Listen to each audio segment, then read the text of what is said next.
I pledge allegiance to the flag of the United States of America and to the republic for which it stands, one nation, under God, indivisible, with liberty and justice for all. Now, would you make welcome, straight from Washington, D.C., the United States Army Corps Quartet. Yeah.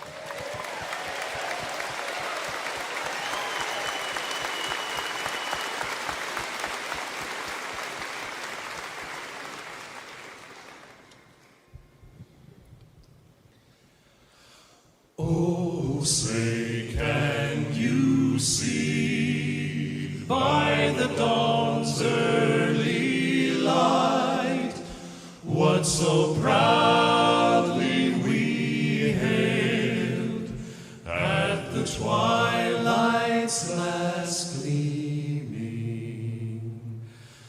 whose broad stripes and bright stars through the perilous fight o'er the ramparts we watched were so gallantly streaming,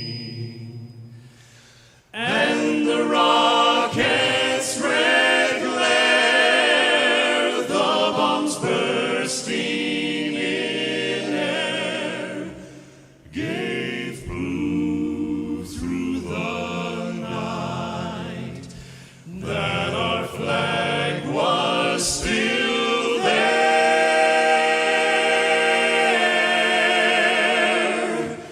Oh, say does that star-spangled banner yet wave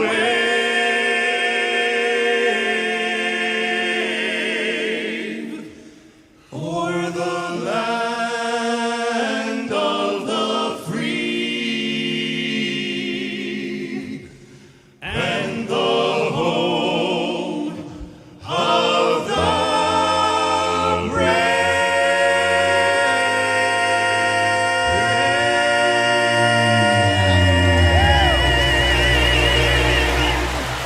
Oh, yeah! Come on, folks, let them know it. America's finest, the United States Army Barbershop Quartet, performing at the Barbershop Quartet Convention in 2015. The host of the Barbershop Quartet Convention gave us the National Pledge of Allegiance, and the rest was up to these guys, and they did a very, very fine job, and we appreciate them ever so much. Thank you for your service, gentlemen. May you all return home to your families in safety, and that includes our allied armed forces, the members of our allied armed forces, wherever they might be. May they return home to their families in safety as their tours of duty end. God bless all of our men and women in the military, wherever they might be. Thank you so much for your service, guys and gals. We appreciate it. Folks, I want to start off this program by something that just happened this afternoon.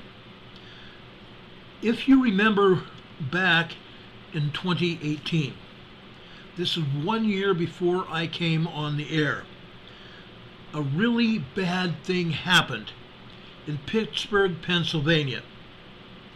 A synagogue, a Jewish synagogue, was opened fire on by a lone gunman.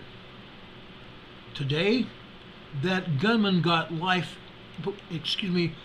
life in prison, but the death penalty. He got the death penalty. A United States judge sentenced the attacker that killed 11 people at that synagogue in Pittsburgh in October 2018 to death by execution. A 12-member jury agreed unanimously for the death penalty to be imposed. Prosecutors asked the jury to vote for the death penalty, and that's what they got. The same jury found the man guilty on all 63 charges stemming from the attack at the Tree of Life Synagogue. It was the worst anti-Semitic attack in American history. Excuse me. The judge's decision was delivered to the U.S. court Judge Robert Colville on Wednesday. The information just came out today. Judge Colville formally imposed a sentence at a hearing this morning. He did so after the hearing emotional testimonies from survivors and family members of the deceased. The jury in the case deliberated for 10 hours and over 2-day period. A decision was reached on the second day of deliberations. Robert Bowers killed 11 worshipers in the attack, ranging in age from 54 to 97. 7 others were injured, including 5 police officers who rushed to the scene. 3 congregations, Dor Hadash, New Light, and the Tree of Life, shared the synagogue. Reporters inside the courtroom said Bowers had no reaction as the death sentence verdict was read. Most families of those killed in the attack have said that they support the death penalty for Bowers. Although some including the Dor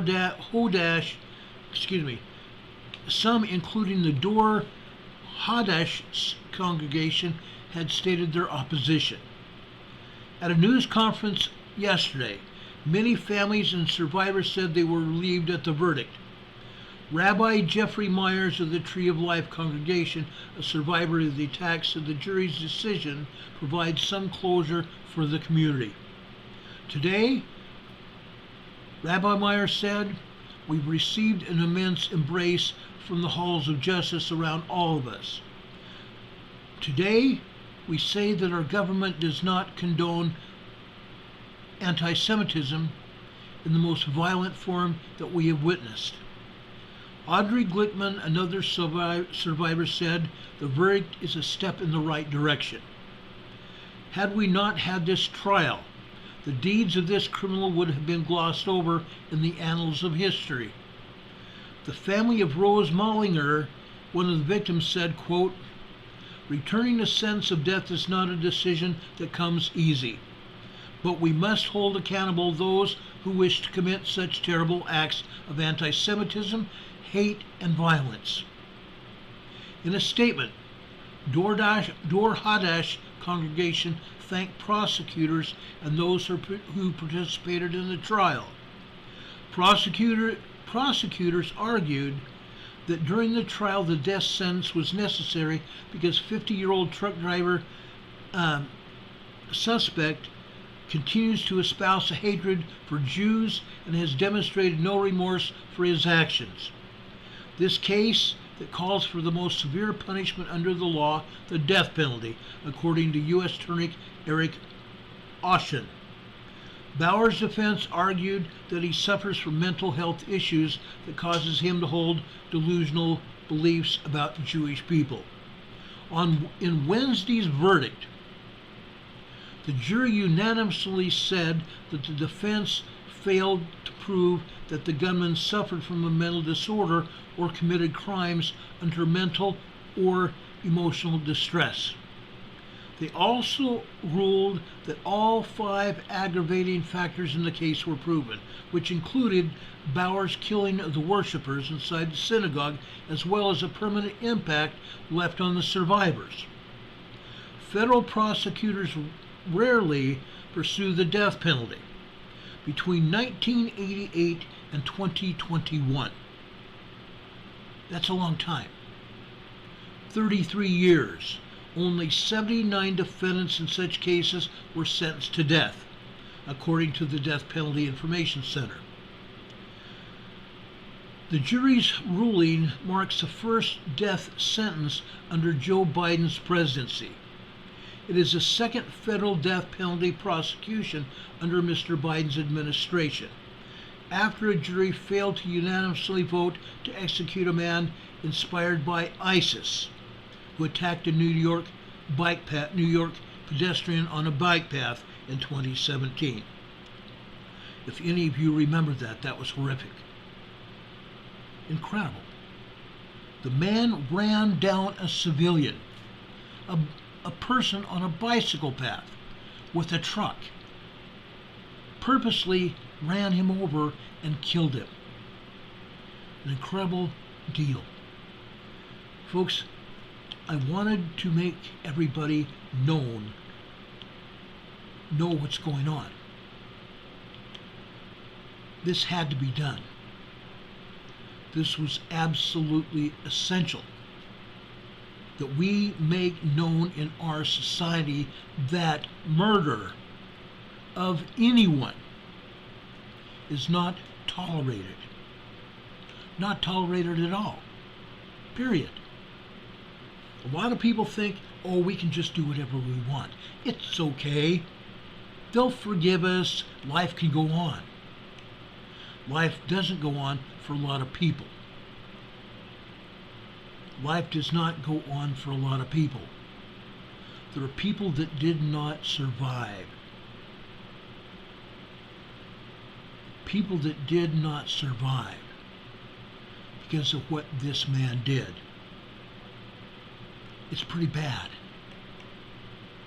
It's a sorry day for people in our community. It's a sorry day for everybody involved. Now, I hate everything to do with this. I despise it. Okay? I was a federal officer. I know what it takes to enforce the law. I know what it takes to stop people that do this. He took down 5 police officers, injured them. Several almost died.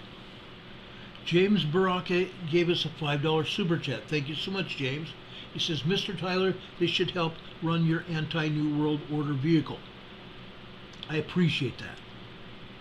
That means so much to me. He said, run my New World Order vehicle for 25 miles, LOL. I appreciate that. That surely helps. My dear friend, Nurse Aveyah, I appreciate you. She gave us a $1 super chat. Thank you so much. She's a holistic nurse, holistic nutrition nurse. She's a great lady. I appreciate her so much. I appreciate all of you who are here on our program, all of you who monitor this program. I appreciate each and every one of you that watch this program, because those that watch it receive immense knowledge on ways that you can protect yourselves from these events that we talk about here. It means an awful lot. It means an awful lot for me to help you.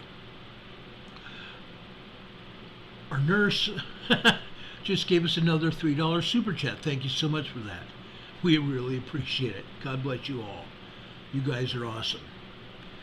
Anyway, guys, I want to go on with this program before we get hijacked in my own ideas.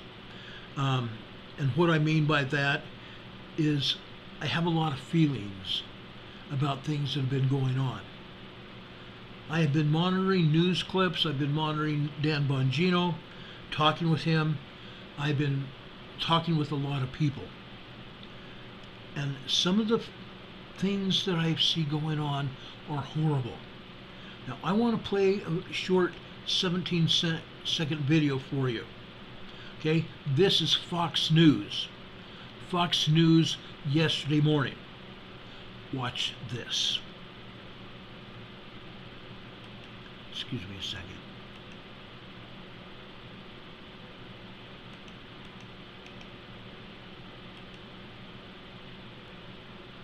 CEO of the company or president said that going forward they would like to have half of all the characters be LGBT or racial minorities.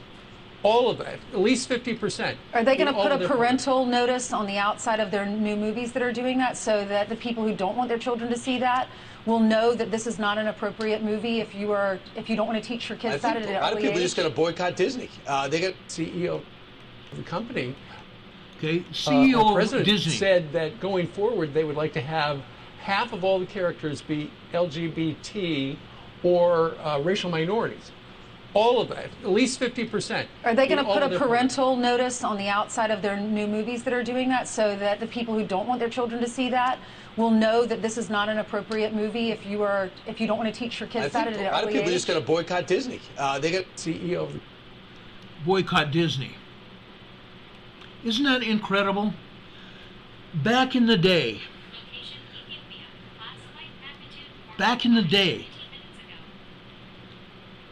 in 1960s,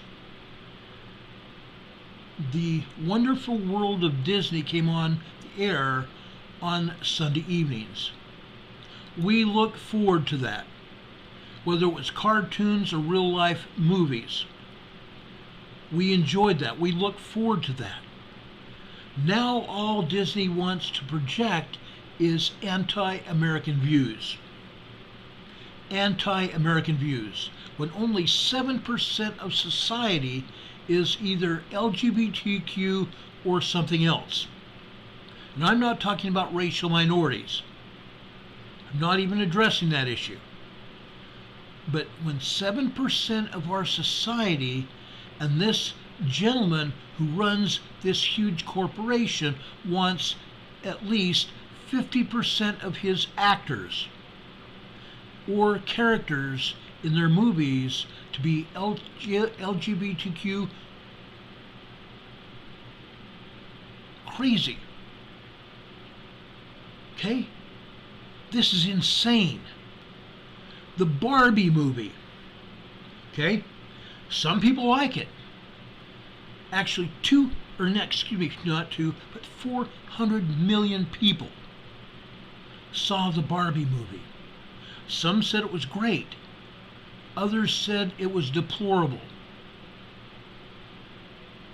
I saw a lot of reviews saying it's anti-man, because Barbie said that she doesn't need any men. What kind of attitude is that? To portray to little girls that they don't need men. Their fathers, a boyfriend, a husband. What is that teaching our young girls and our boys? I won't even allow any of my children or my grandchildren to see that. Yes, my children are older. They can make up their own minds.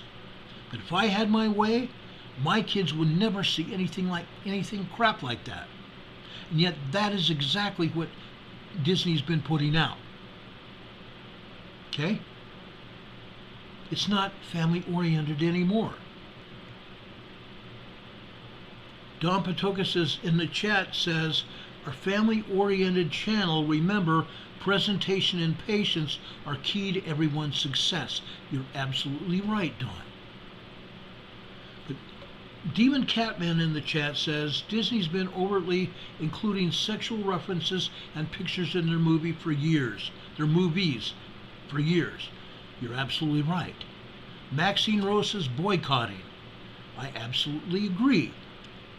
I won't go see that movie or anything like into it. Not now, not ever. And I used to go to those movies. It's not worth it. Joanne says, Ron, anti-Zionist isn't anti-Semitism. Today you got an email from the Jerusalem Institute of Justice on prostitution in Israel. Please go check it. Yes, I saw that. I haven't had a full day to go through it like I usually take with those kinds of things, but I will take a closer look at that. And I agree, a Zionist isn't anti-Semitism. You're absolutely right. But I'm just getting tired of this atmosphere that these haters are trying to put out to our society, to get us to go over to their way of life. Not gonna happen, at least for me. You can make up your own minds what you want to do. But again, this is my platform.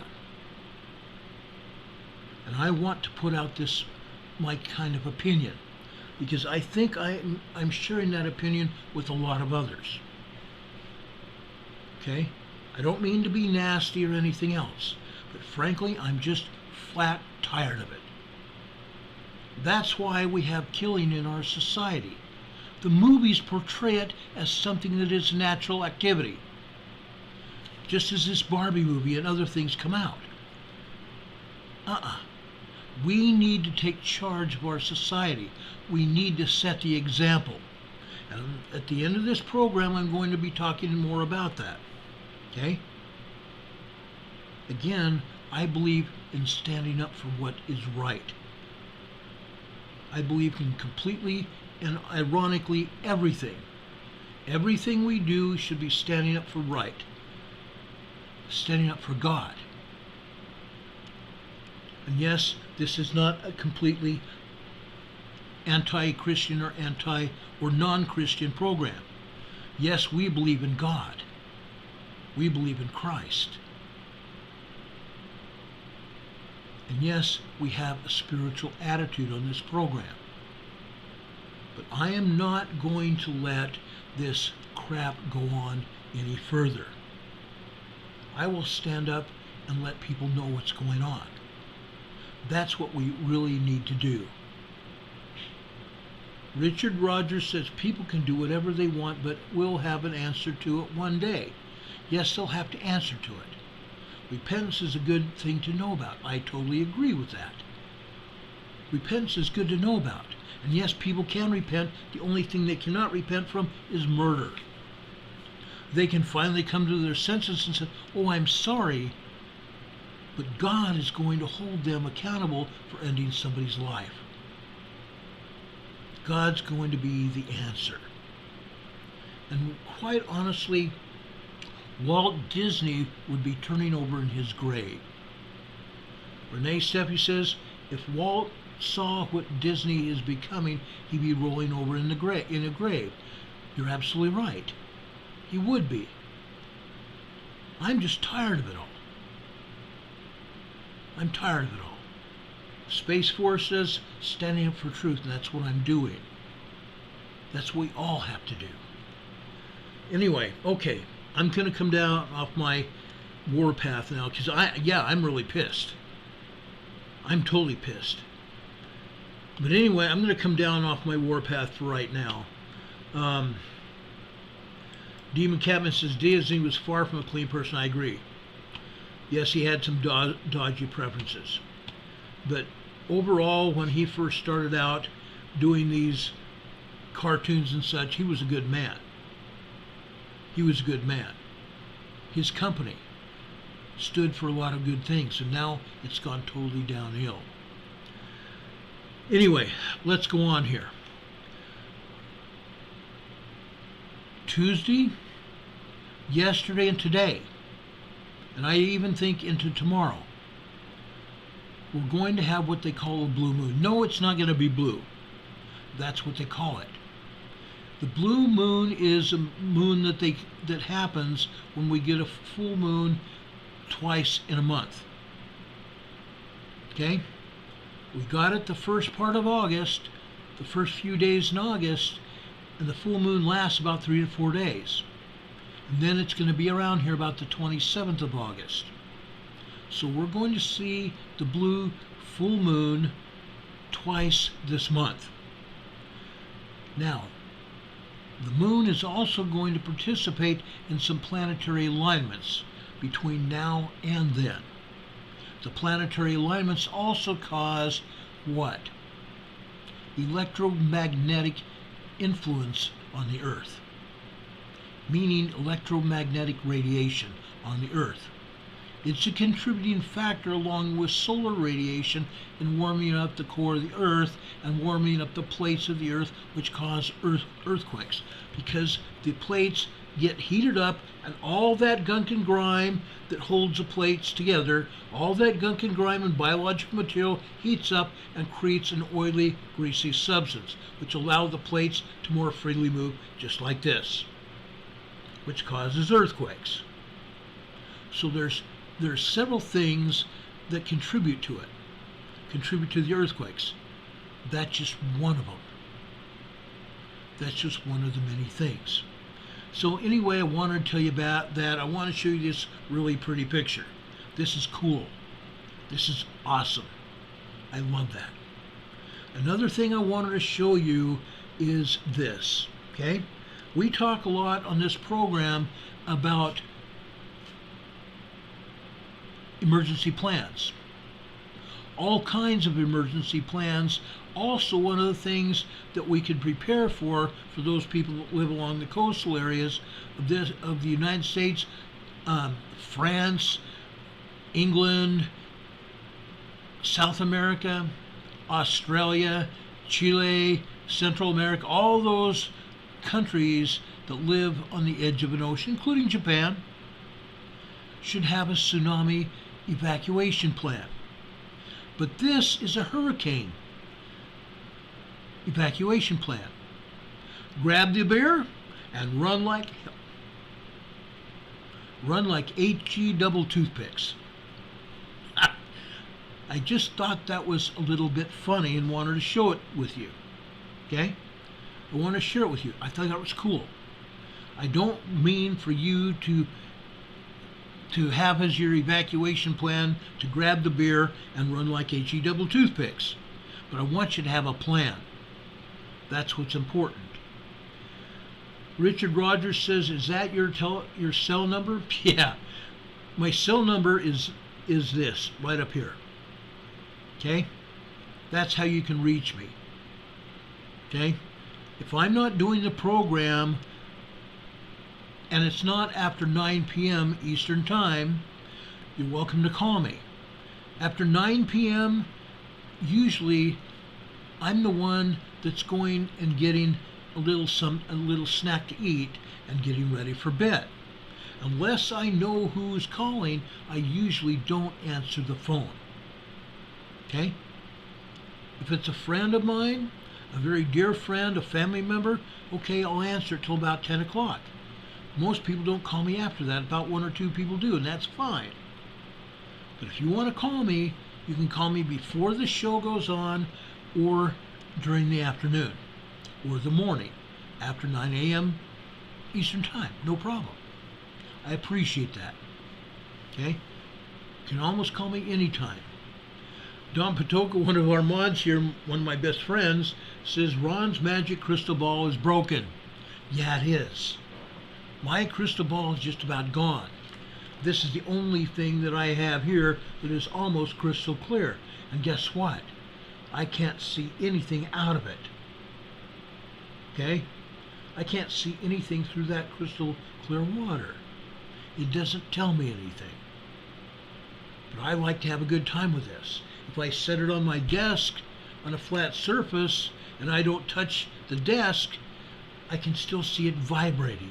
The water's moving. That tells me that we are having a tremor where I live. If it's vibrating strongly, then it's an earthquake. How about that? I have my own earthquake detector right here with me. Sue Ellen just gave us a $5 super chat. Thank you so much. We appreciate that, Sue Ellen. God bless you. Thank you so very much. It means a lot to us. And yes, thank our mods. Our mods are tops. They really are. Every last one of them are the best we could have. The best mods in the business, as I like to call them. Okay? We appreciate that. Thank you very much, Sue Ellen. You're awesome. You're awesome. One of my other friends that's also got a program on YouTube, his name's Stephen Gardner. He's a financial analyst, and he's been putting a lot of financial and political programs together. I'm surprised they don't take him down. He's made a lot of statements on there that I was taken down for him, or taken down for on my last channel. Maybe YouTube has been listening and starting to say, okay, we are not going to do that anymore. I hope so. But Stephen Gardner's also someone who says, you are amazing. He tells his viewers, you are amazing. And I want to tell you that as well. You guys are awesome. You guys are totally cool. We appreciate that. We really do. Anyway, let's go on. Okay? I didn't mean to get going on a tangent here. So we talk about tsunamis. Okay? I want to show you a picture that I found, well, one of you sent me the other day. Renee Steffi sent me this, okay? This is a picture of Mount Lassen. Good old Mount Lassen. Now, there's something else about Mount Lassen, okay? I want to show you this, if I can get this picture to move a little bit. There we go. The picture that's on the left side of your screen here, okay? This is a seismogram from Mount Lassen. This is one of 11 seismograms that round out this mountain, this volcano. This seismogram is typical of the movement of this volcano, what's going on. Okay, let me move that picture a little bit over here. Okay, I want to show you this. This information here. Okay, let me open up just a little bit more here. This started happening yesterday afternoon. Okay, look at what happened. Look at what happened. Look at all these earthquakes. Yes, we have some 2.8, 2.9 magnitude minor earthquakes. And we also have these good-sized 3.5, 4.5 earthquakes. Yes, this happened yesterday afternoon. Then they turned the seismograph off. Look at this entire day where we lost communication with the volcano. But look what happens when they turn it back on. This is exactly what we have been saying for a long time. Why did they turn it off? When you have this much activity, why are you turning it off? Are they not wanting us to see this? They know the activity that's going on. Look at these earthquakes here. Look at the earthquake signatures, guys. These are nearly 5.0. They're modern earthquakes. 4.0 to 4.9. Look at that. That's crazy. The red lines are computer generated to get the attention of the seismologist. That's why the red lines are computer generated. But you can see what is going on at Mount Lassen this afternoon and last night. Look at that. Look at that. The smaller ones are minor earthquakes. The larger ones are 3.0 to 4.9. 3.0, 3.9 are considered to be small earthquakes. But there are definitely some 4.0s to 4.9 as well. Isn't that something? They turn off the seismograph when this is happening. Mount Lassen, I believe, from my reading a couple days ago, hasn't erupted since 1917. It's been over 100 years. It's due to erupt at any time. And with this kind of evidence, you'd think the seismologist would want everybody to know and be putting out an active notice for a possible volcanic eruption at Mount Lassen. Okay? I wanted to show you that because this is just one more thing that we need to think about. We have a lot of viewers that live there in Northern California. They know what's going on. They know what's going on. They feel it. But they don't know the danger that they are in. We might go another year or so. Could be longer. But the longer it takes for this thing to erupt, the more dangerous it's going to be. And I wouldn't want to be anywhere near this mountain. That's me. I wouldn't want to be anywhere near it when it goes. So I wanted you to see that. It's a beautiful sight. Yes, there's still some snow in areas on those volcanoes, from Mount Lassen north to southwestern Canada, British Columbia. They have some snow in some of those mountains, and it's melting quickly. Some of these mountains, volcanoes, don't have any snow because the surface of the volcano is warm. The surface of the volcano is warm because that volcano has a lot of magma in it. Superheated magma, 2,000 to 5,000 degrees Fahrenheit. Incredible. Really incredible. Anyway, something else, okay?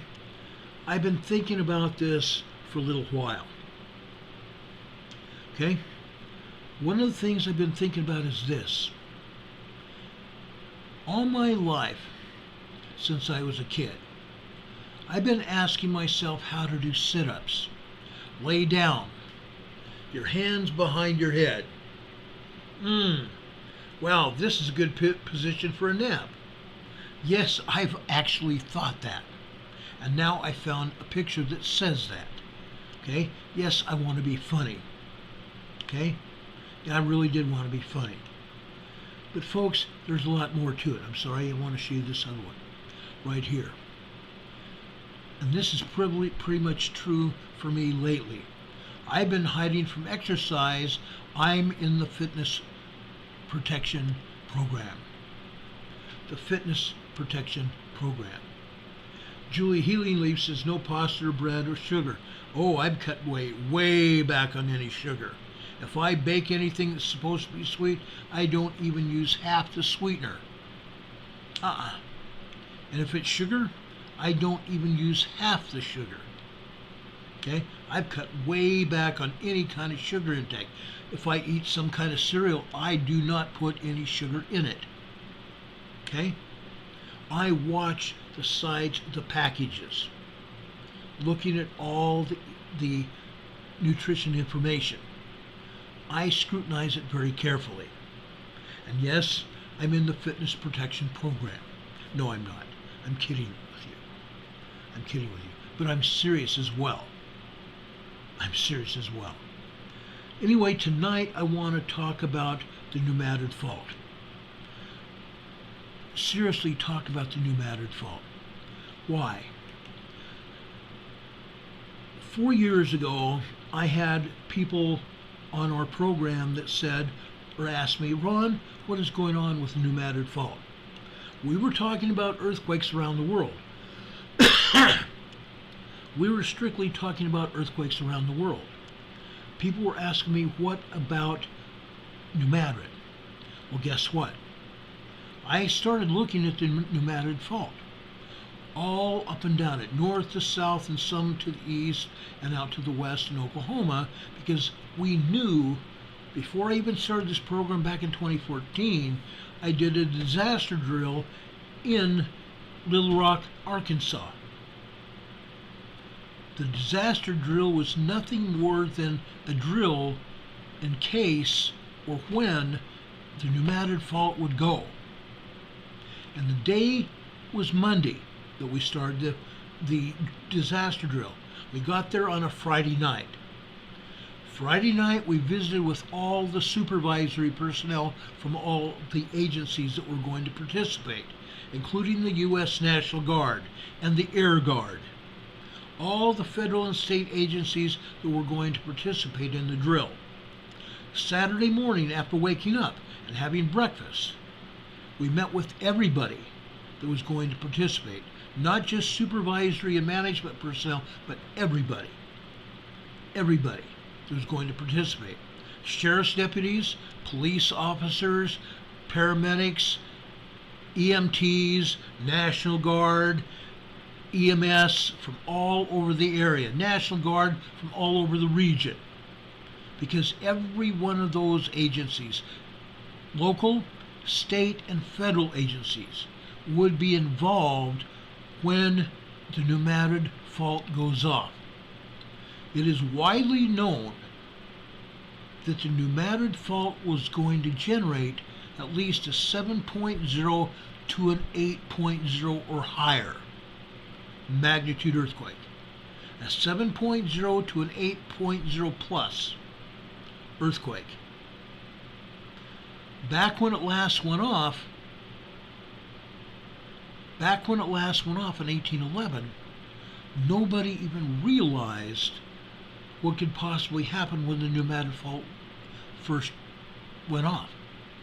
And people were there. In 1811, there were only pioneers and settlers and homesteaders here and also throughout the United States. Nobody even talked about earthquakes. Rarely did they ever talk about earthquakes because nobody lived there. When the pneumatic fault went off,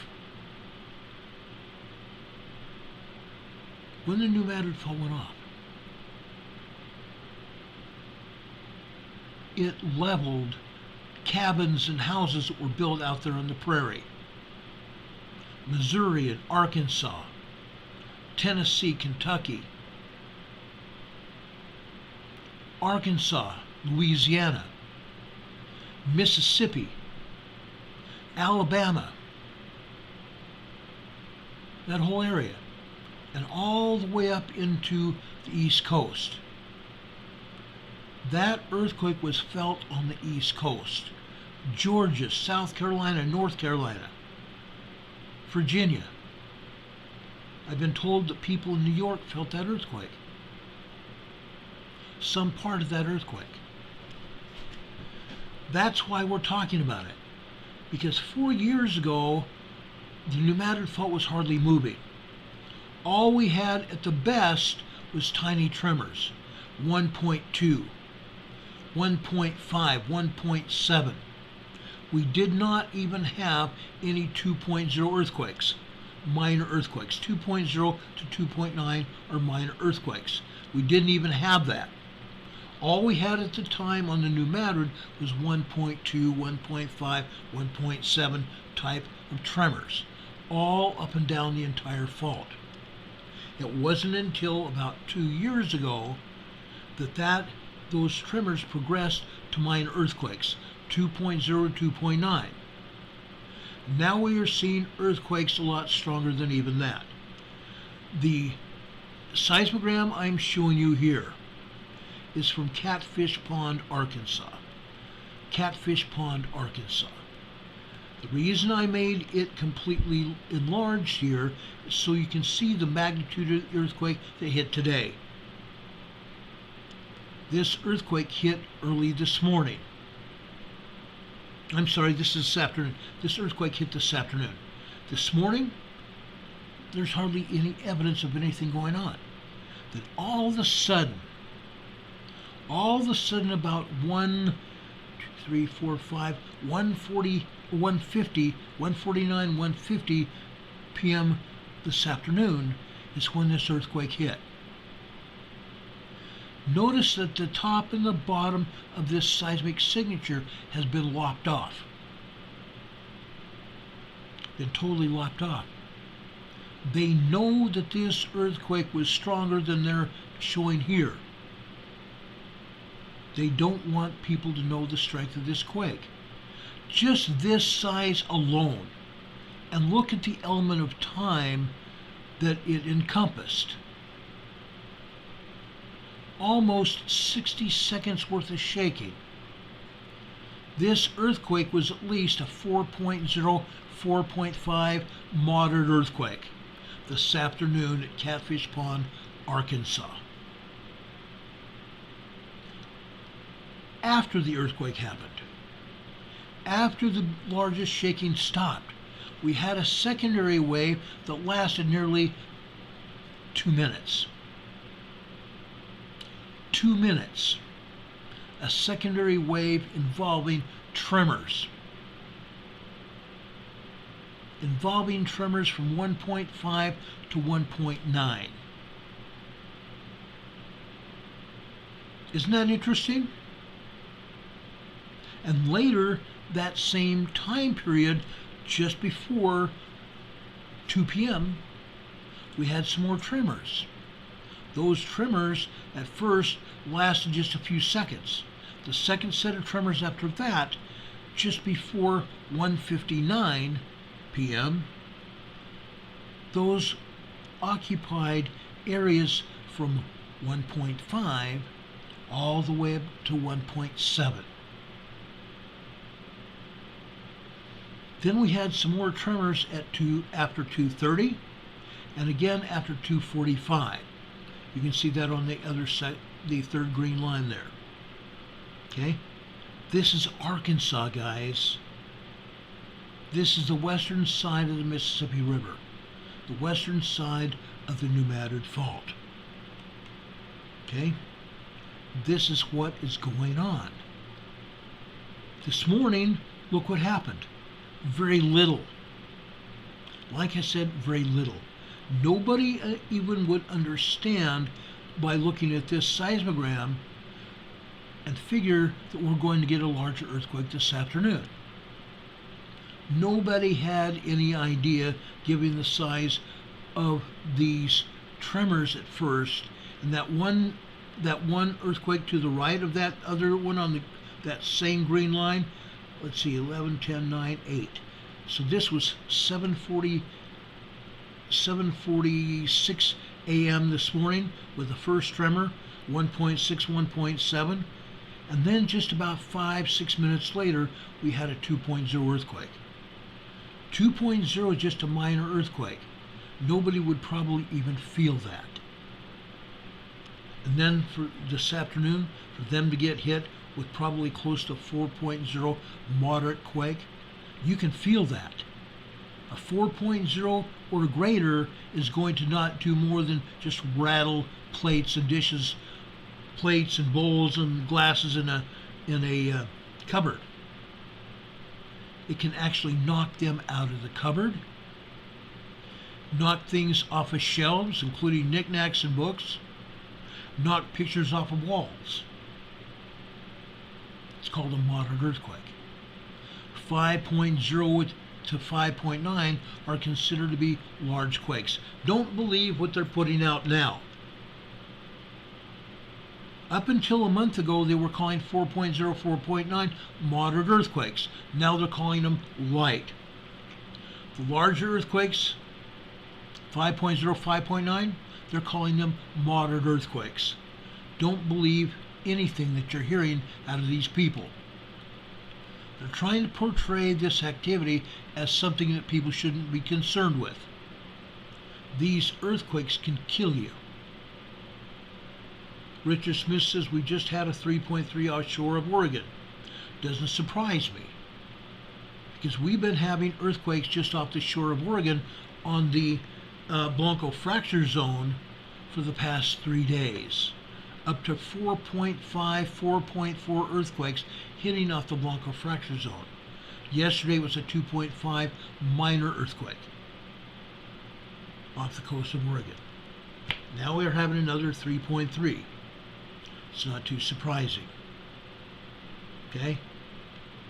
It's in the Cascadia subduction zone region. Okay? Seismicity is building up there in the Cascadia region, just like it's building up here on the New Madrid Fault. Okay? He says 10 kilometers deep, 6.2 miles deep. Could it possibly be deeper? Yeah.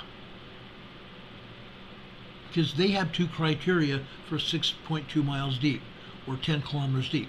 The criteria is, if they don't know exactly how deep it is, they just label it 10 kilometers deep.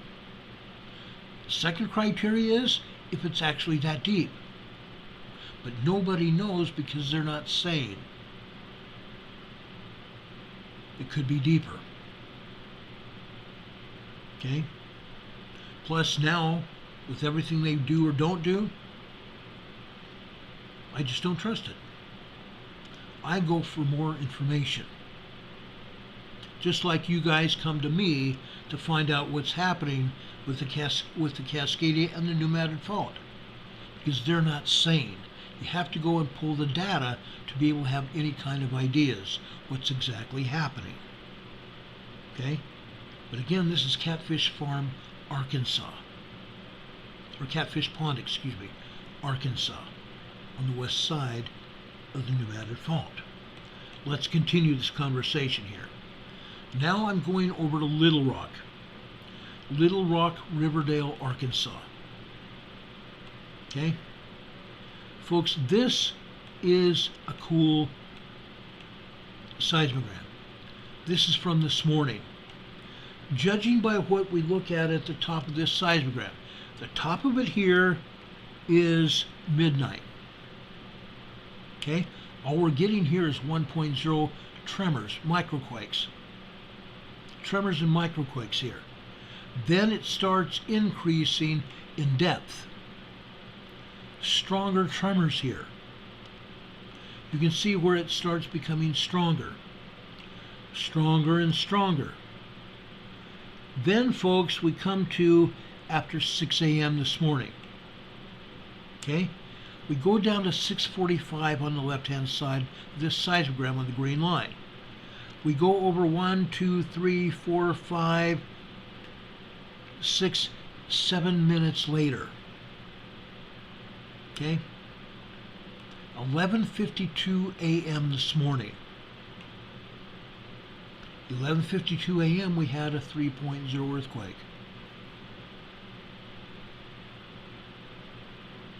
6:52 a.m. we have a 3.0 earthquake. Small earthquake. People that were asleep probably felt this, or people getting ready for work felt this. They felt rumbling beneath their feet. At about 8:10 a.m., just after 8:10 a.m., we had some slight movement. Okay? Slight tremors, 1.6, 1.7 tremors. Then, a few seconds later, we had a 2.0 earthquake. Then we had very tiny tremors after that. Very tiny tremors after that. This is Little Rock, Riverdale, Arkansas. Riverdale is a suburb of Little Rock. Then look what we had this afternoon. We had a tremor increase right after 12 noon at the top of this. It continued at 12:15, 12:30 on the blue line, going down to 12:45 on the left-hand side on the green line, and then we come all the way down here to after 1 p.m. 1:30 on the blue line. 1, 2, 3, 4, 5, just before 1:36 this afternoon, we have another 2.8, 2.9 earthquake. 3.0. Could be a 3.0 earthquake. And then you can see again over here after 3:30, 1500 there is 3 o'clock. Go down to the blue line, we have another 3.0 earthquake again, with some buildup of tremors before that. Then after 4 p.m., about 4:11 p.m. this afternoon, we have another 2.8, 3.0 earthquake, and it continued. We had the first shock. Several seconds later, we had 2 more shocks. Okay? Little Rock, Arkansas, where we had the disaster drill back in 2011. 200-year anniversary of the New Madrid fault. And now we're having these earthquakes. On the Monday that we started the seismic drill there, at the Arkansas Department of Emergency Management, they call it ADEM, A-D-E-M. At the Arkansas Department of Emergency Management, we had representatives of every agency that you can think available. Every agency, management, police chiefs, fire chiefs, chiefs of paramedics and emergency paramedics and medical staff people. We had everybody else in the field, also in the ADEM, We had also management and upper supervisory personnel from the Air Guard and the National Guard, Army National Guard, in our atom. We had agencies of the federal government, managers there. We put everybody to the test out in the field, up and down the entire New Madrid Fault, including up into Arizona, or excuse me, not Arizona, up into Oklahoma. The day of the quake, the day that we started this drill, everybody, guess what happened? Can you even guess what happened? It was incredible. It was absolutely incredible what happened, guys.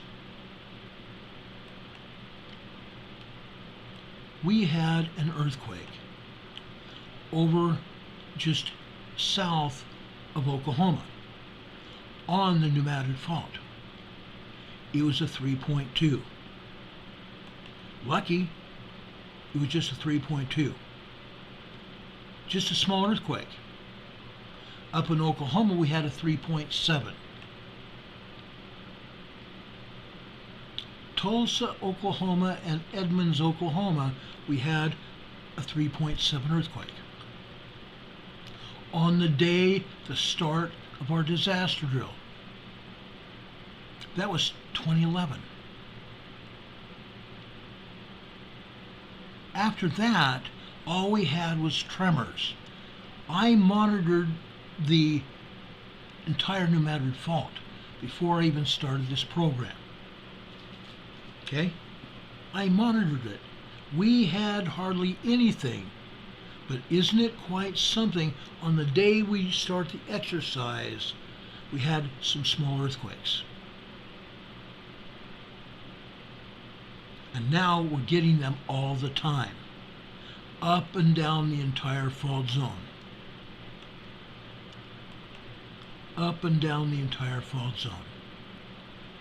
I want to go over to Manila South, Arkansas. Okay? This is what we have this morning. Manila South, Arkansas. Look at this. Tiny tremors literally all morning long. Look at this. Tiny tremors and minor earthquakes all morning long. None of these led to anybody feeling these earthquakes happening. None of them.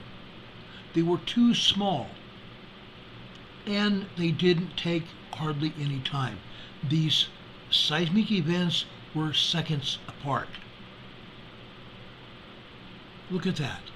Some of them just seconds apart from the other. They only lasted seconds. Okay? This, guys, is in Arkansas. Manila, South Arkansas, this morning. This afternoon, it was an entirely different thing. Look at this. This is what happened there this morning. This afternoon.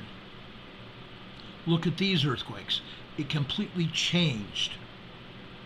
This morning, all we got was tremors, for the most part.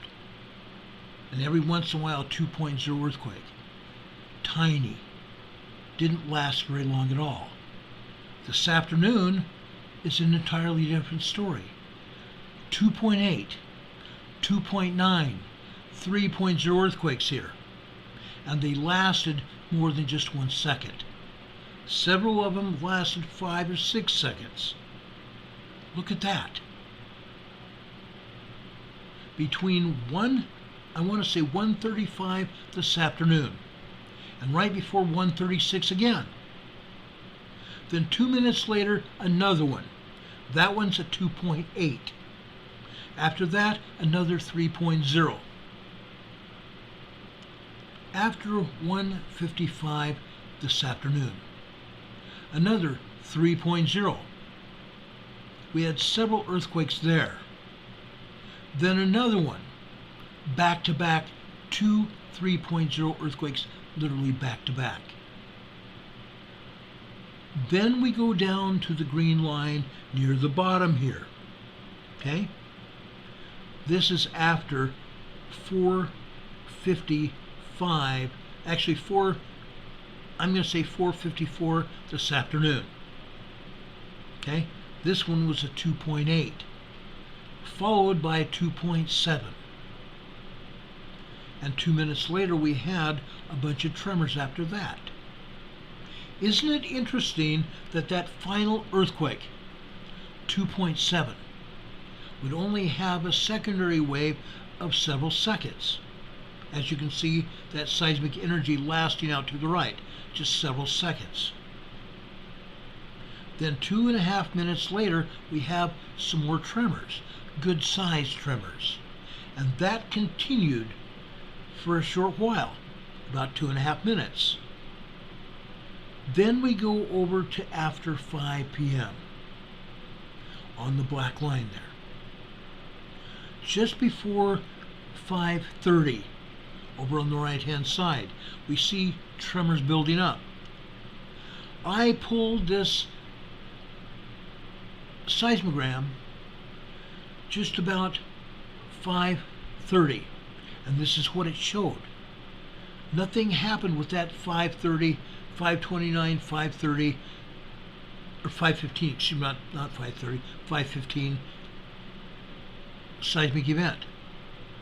Just tremors. But it was looking like it was going to go into something larger. All it was a bunch of long-lasting tremors. Okay? Catfish Pond. This morning, nothing. Then this afternoon, bingo. It pops up. Now, I want to go over to one of the most prolific towns in Arkansas. One of the most earthquake prolific towns in Arkansas. It's called Marktree. It has a population of about 325 people. 325 people. Look what we're seeing. This is this morning on Marktree.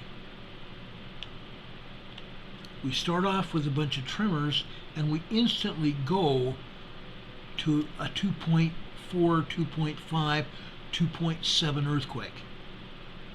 And then after that, look at the seismic wave after that, a secondary wave lasting about 1.5 minutes.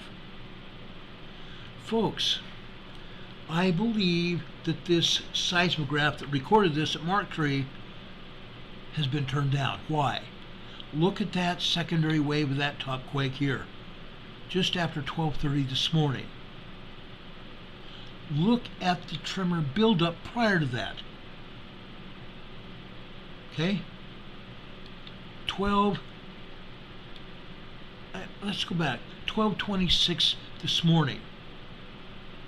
12:26 this morning is when it started. The tremor started building up. Then just before 12:30, just prior to 12:30 this morning, the tremors start really building up. And then seconds later, we have a full-blown earthquake. And then we have a secondary wave after that.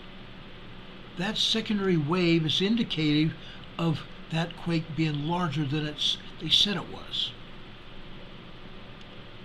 Okay?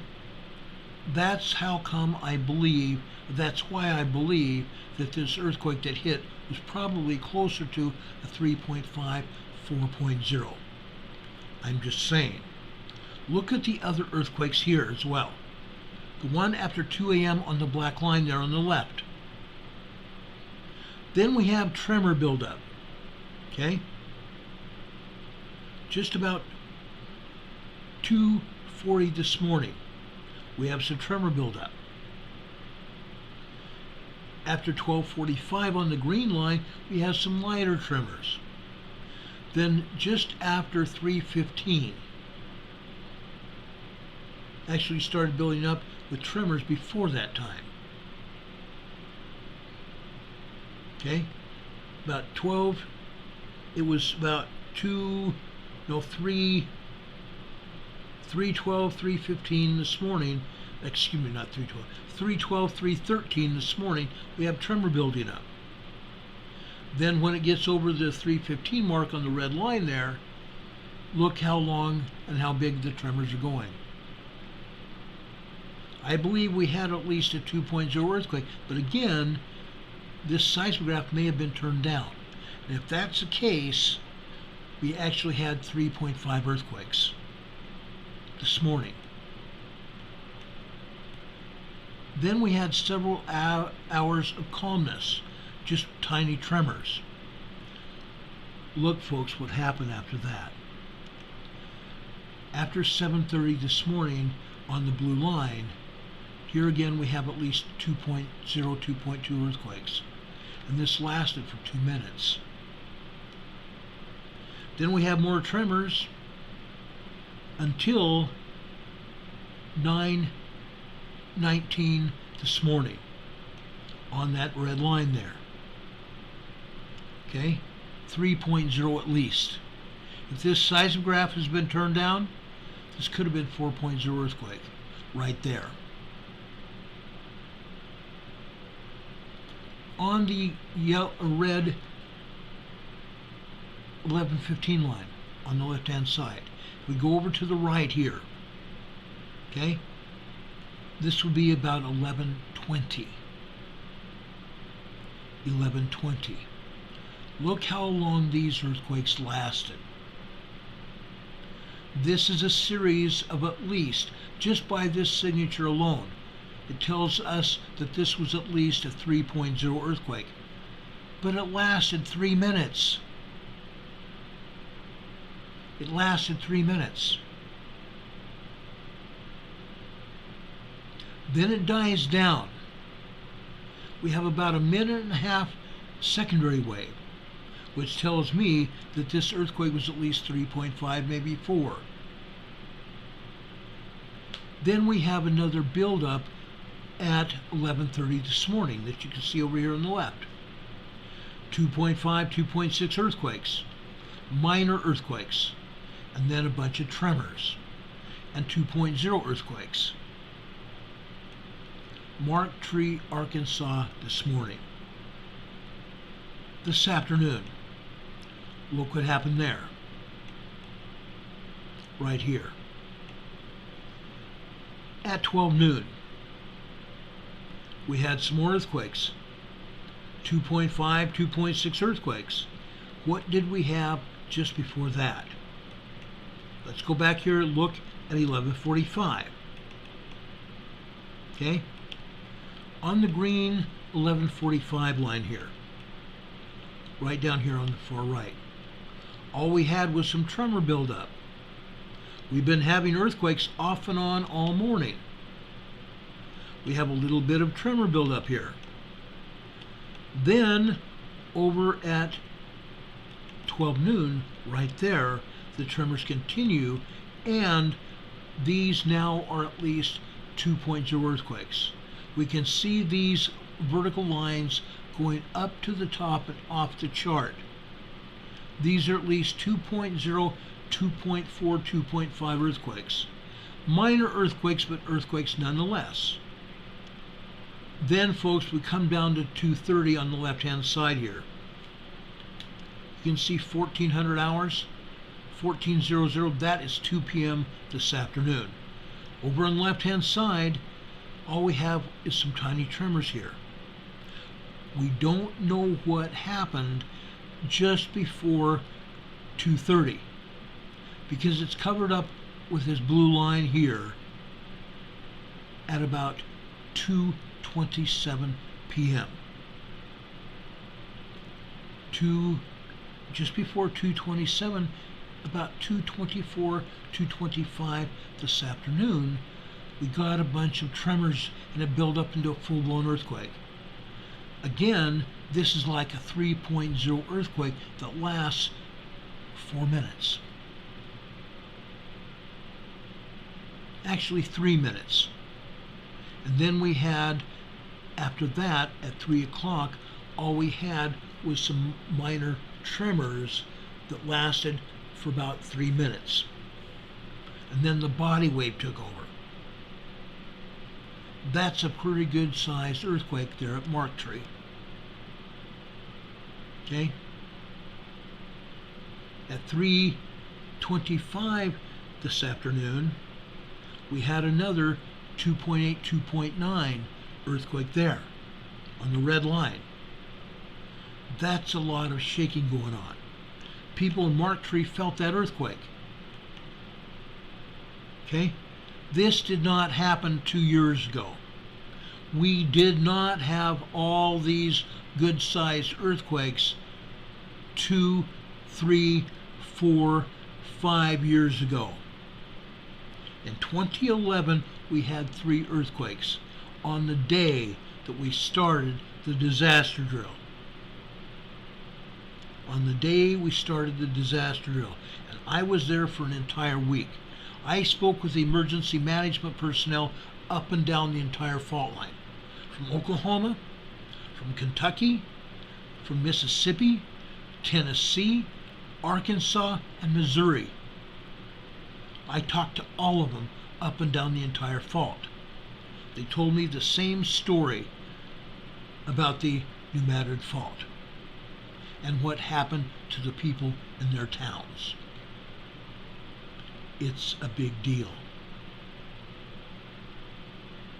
Richard Smith is wondering if airwaves off earthquakes can be picked up through a radio. No, I don't think so.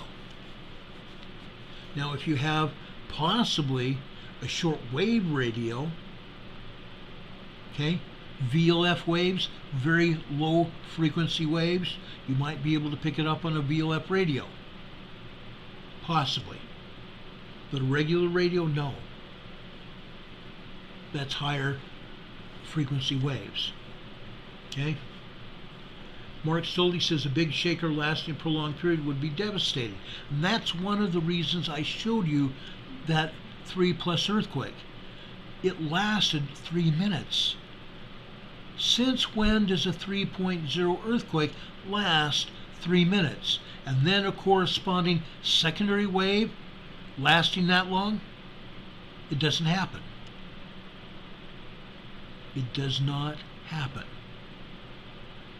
Now, I want to go over, if you guys know anything about Arkansas.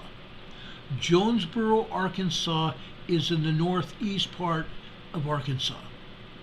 If we go about 40 miles to the west, we come to a town called Needham. N-E-E-D-E-M, excuse me, that's not that, not right. N-E-E-D-H-N, Needham, Arkansas. This is what we see at Needham, Arkansas today. The same thing we had at that other location today. These tiny tremors and minor earthquakes all morning long. And what happens in the afternoon? That's when it really starts shaking. But in Needham, it didn't happen that way. In Needham, all these tremors still happen, literally all day long. 1.2, 1.3, 1.4 tremors, that's it. And microquakes, lots and lots of microquakes. This is 40 miles west of Jonesboro. Jonesboro is right smack dab on the fault zone. 40 miles to the west, very little happening. Very little happening. If we go further south to Truman, Arkansas, look at this. This is this morning in Truman. These, for the most part, are all tremors. They're all tremors, except after 11 a.m. this morning. All these are tremors until after 11 a.m. this morning. What happens after 11 a.m.? Just about 11:01 a.m. this morning. The 1.1 tremors start. 1.2, 1.3. Those continue for about 4 minutes. Then we start getting 1.7, 1.8, and then we get a 2.0 earthquake. And look how it builds. Look how it builds up to a 2.8, 2.9 earthquake.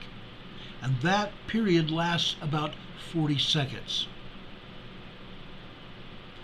Then, over to the right, look at the secondary wave, lasting 1, 2, 3, 4, 4.5 minutes. The secondary wave lasted 4.5 minutes. That tells me this was not a 2.8 earthquake. Again, I believe they've turned the seismograph way down. Way down.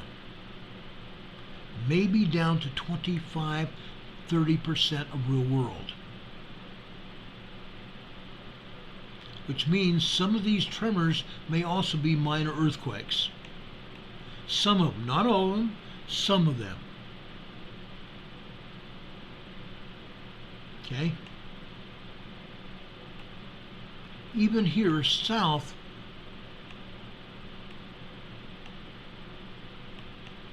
of Marktree. Then we go further south to Tyrons, Arkansas.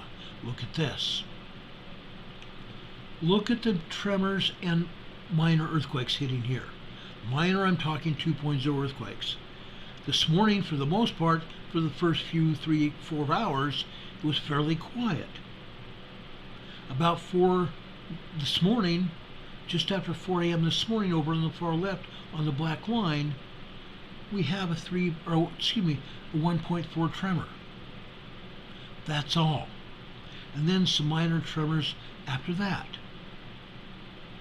Look what starts happening after 5 a.m. this morning. More and more minor tremors, tiny tremors. Then 6:30 rolls around. Not much happening, just some minor tremors, and then all of a sudden, right before 6:45, we have a 2.2, 2.3 earthquake. Minor earthquake, nobody feels it.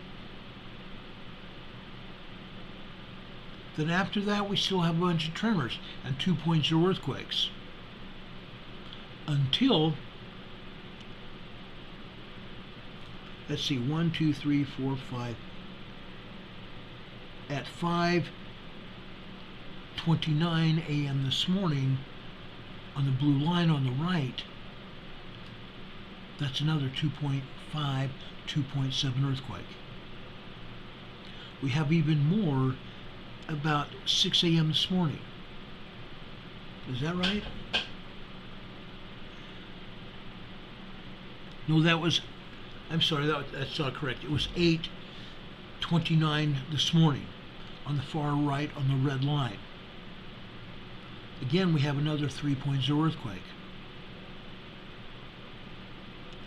Then, after 10:15, look at the earthquake on the red line on the left-hand side. 10:15. Tremor build up, 2.0 earthquake, and then at 10:16 a.m. this morning, all of a sudden we have another close to 3.0 earthquake. 2.9, 3.0 earthquake. And more tremors, and then over on the right-hand side at 11, would this be 11:27 this morning? We have a new 3.0 earthquake on the red line on the right, at the bottom. Okay, like I said, this continues happening on the New Madrid Fault. On the New Madrid Fault, guys. Now, let's go up to Illinois. There's a lot of stuff happening in Illinois. Let's go over to Carbondale this morning. Carbondale, Illinois this morning. Look what happens after midnight. Look what happens after midnight. We have some tremors, don't we? We have some 2.0 earthquakes, don't we? at 12:30, 1, 2, 3, 4, 5, 6. 12:36 this morning, we have a 2.2 earthquake. Nobody feels it, it's just a minor quake. Just a very minor quake. It continues, guys. Look at this. Tremors and minor earthquakes all morning long. Mostly tiny tremors and microquakes, but we still had a couple minor earthquakes as well. The whole plate is moving. This is over on the north part of the New Madrid Fault. The whole fault is moving. Let's take a look at some other earthquakes in Illinois. Let's go over to Fairfield, Illinois. Look at this. This has been going on for over a month now. These are minor tremors and minor earthquakes. By minor, I'm saying 2.0 to 2.9. Those are minor earthquakes. Less than that are tremors. And you can see that here. Yeah, we have a lot of tiny microquakes here as well, but you can see the tremors 1.1, 1.2 to 1.9. You can also see the larger 2.0 earthquakes, minor earthquakes here. And you see a lot of them. This is what's happened over in Illinois, Fairfield, Illinois. And folks, it continued this afternoon. Look at that this afternoon. This didn't happen until a month ago. Before that, all we had was tremors. Now we're seeing 2.0 earthquakes as well. Who would have thunk? Who would have even thought that this was going to happen? Evansville, Indiana, this morning. Look at this. This is just tremors. This is the University of Indiana in Evans. I want to make sure I get to Evansville, Indiana. University of Indiana in Evansville. These are just tremors. Long-lasting tremors. This is not magma, this is tremors.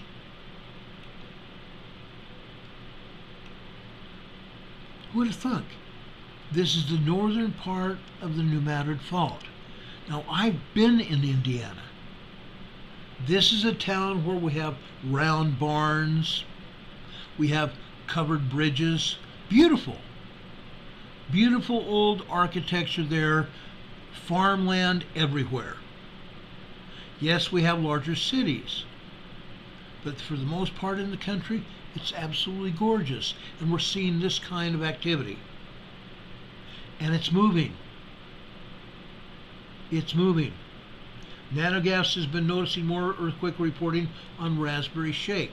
Raspberry Shake, for anybody that doesn't know what that is, Raspberry Shake is a group of individuals all over the world that have gotten their own seismographs. And they put them in force and they put them online. They're reporting from dedicated telephone lines literally all over the world, reporting to a central location up and above the USGS.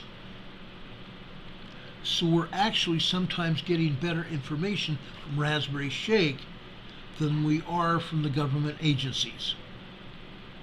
That's what the Raspberry Shake network is. It's a bunch of civilian people, not government people. And yes, I have used some information from Raspberry Shake on past programs. It's reliable information. And it's interesting to note that when I started first putting that out, I was getting some flack from government agencies. Why are you using Raspberry Shake? We're putting information out. Well, you're not putting information out correctly, because what we're getting from Raspberry Shake and what you say are two different things. And we're getting information from Raspberry Shake that were not from you. because the government is not reporting everything. That's what I found out.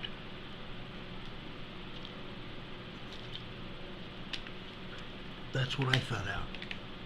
The government is failing to report information. Mark Stolte is here saying backflow on the Mississippi. That's what happened.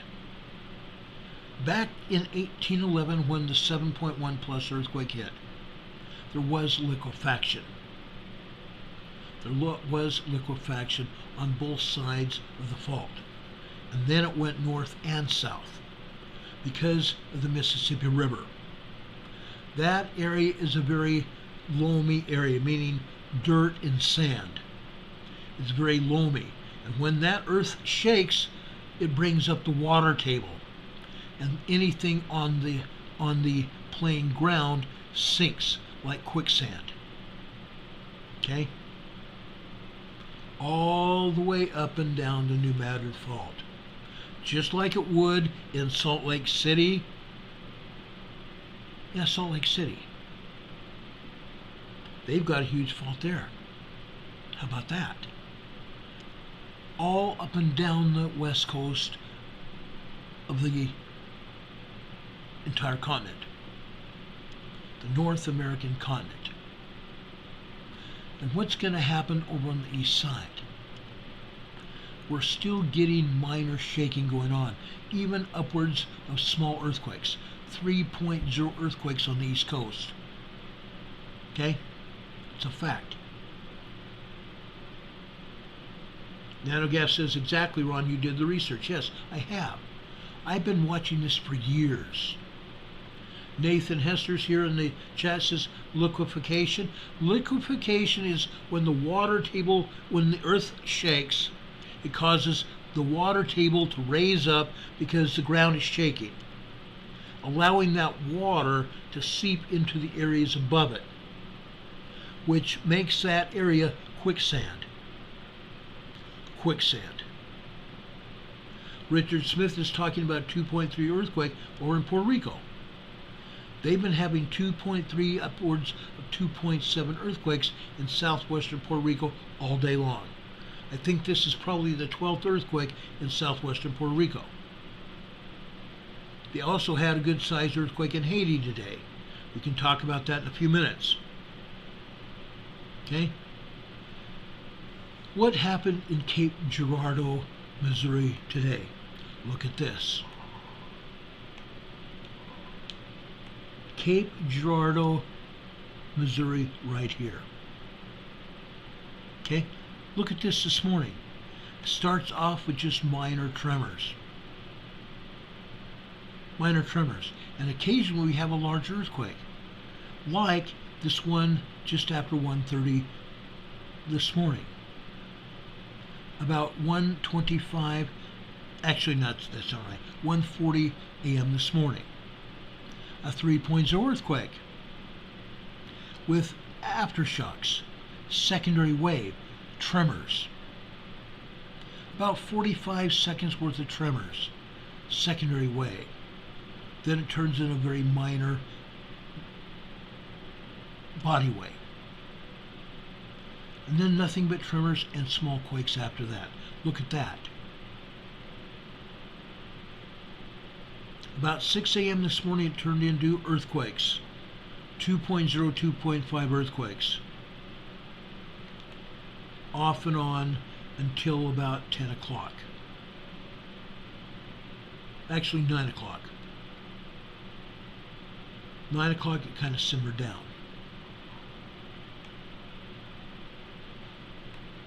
Isn't it interesting?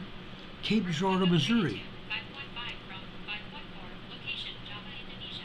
Last Java, Indonesia, guys, just had a 5.5 earthquake. It first came out as a 5.4 a few minutes ago. They upgraded it to a 5.5 in Java, Indonesia. We're having large earthquakes all over the world. Yeah, all over the world. Let me quickly finish this up. Okay? I showed you a lot of earthquakes on the New Madrid. Let's go over to Georgia. This is Savannah, Georgia. today, this morning. Look at this. This is the southern East Coast. You see very tiny tremors during most of the morning. Okay, most of the morning. About 7 in the morning, those tremors increased. Those tremors eventually turn into a 2.5, 2.8 earthquakes and 2.0 earthquakes. You can see the seismic graph settings here. Okay? You see the evidence of it.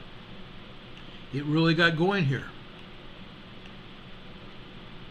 Let's look at Cape Girardeau this afternoon. I think I've got it. I think I got it. This afternoon, look at this.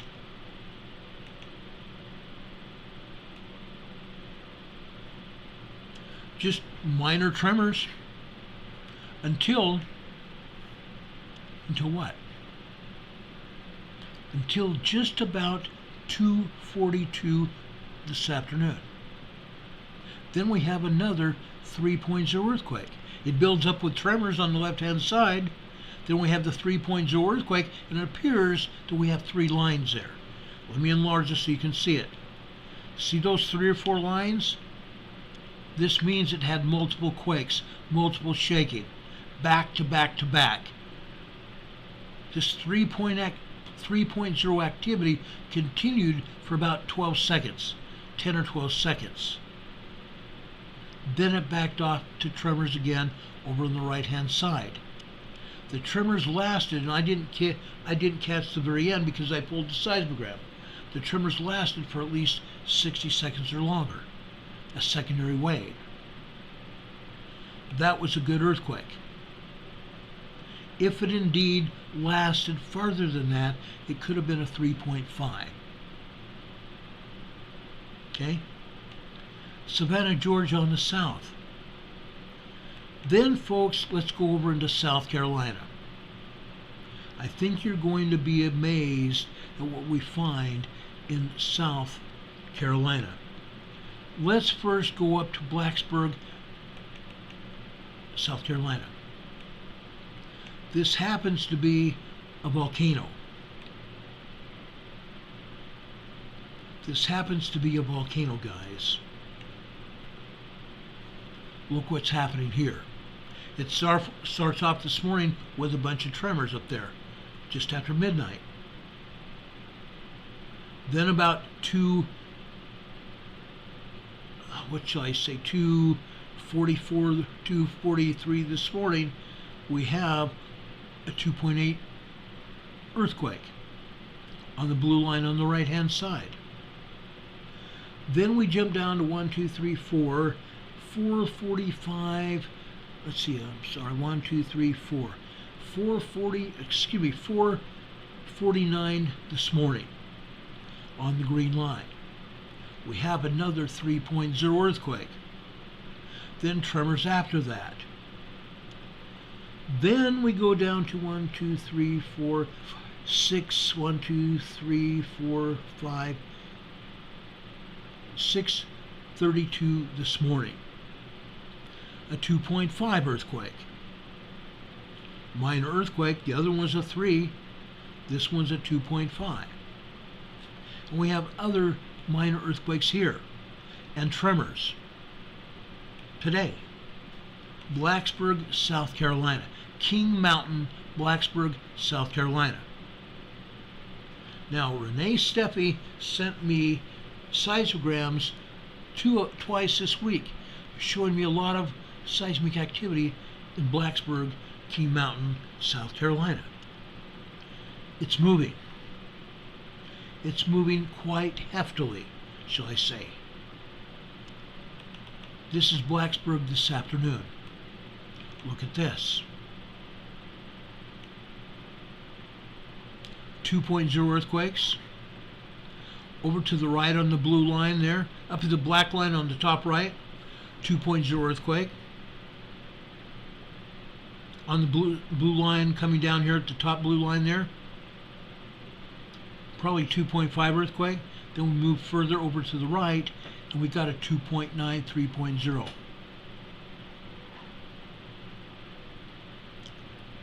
(1:37 this morning, or excuse me, 1:37 this afternoon, another 2.5 earthquake. 3.0 possibly felt, small quake. 2.5 minor earthquake. South Carolina, on the East Coast. One other place here in South Carolina with a lot of seismic activity. This is Sumter, South Carolina. Those of you in South Carolina and the rest of us have probably seen names such as Logoff, L-O-G-O-F-F, and Elgin, E-L-G-I-N. Both of those small towns are out to the west of Sumter. Guess who's not reporting any earthquakes in Elgin or Logoff? USGS. They're not reporting this. Look what's happening just east of that. Sumter, South Carolina. Look at what's going on. This is constant tremor activity. Constant, consistent tremor activity. Then, I want to show you this. What happens after 9 a.m. this morning? Over on the right. 9:10 a.m. this morning. Folks, at 9:10 a.m. this morning, we had a series of 3.0 earthquakes, small earthquakes, that lasted about 40 seconds. 3.0 earthquakes that lasted 40 seconds. Then about 18 minutes later, on the red line below and to the right of this, 2.5 earthquakes, minor earthquakes. Then we get back to the tremor activity that you see here on the blue, green, and black and red lines. We had a small earthquake and minor earthquakes, and then it gets back to tremor activity. Constant, consistent tremor activity here in Sumter, South Carolina. USGS and the other agencies are not reporting Elgin or Logoff, South Carolina. None of it. None of it. And if you think it was just this morning, think again. Because guess what happened this afternoon? Right here. Right here. It continued until I pulled the seismogram. And I pulled it just after 2:45, 3 o'clock this afternoon. That's what it showed.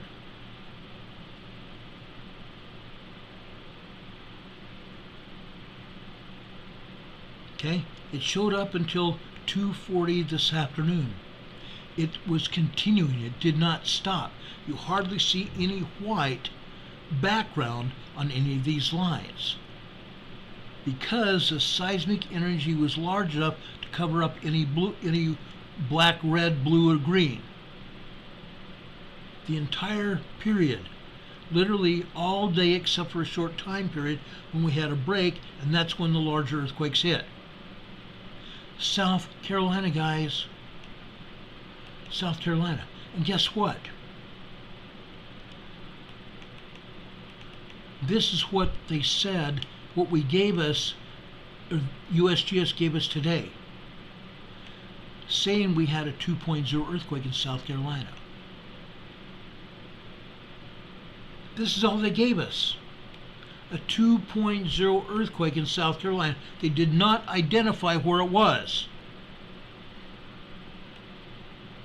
This is look at where this is. This is a southern continental divide. Look at the mountain range here. This is a southern continental divide. a 2.0 earthquake. So they're only showing the 2.0. They're not showing the 3. I showed you a 3.0 earthquake that happened. They're lying. They're covering up information. They're covering up information. It's very apparent what they're doing.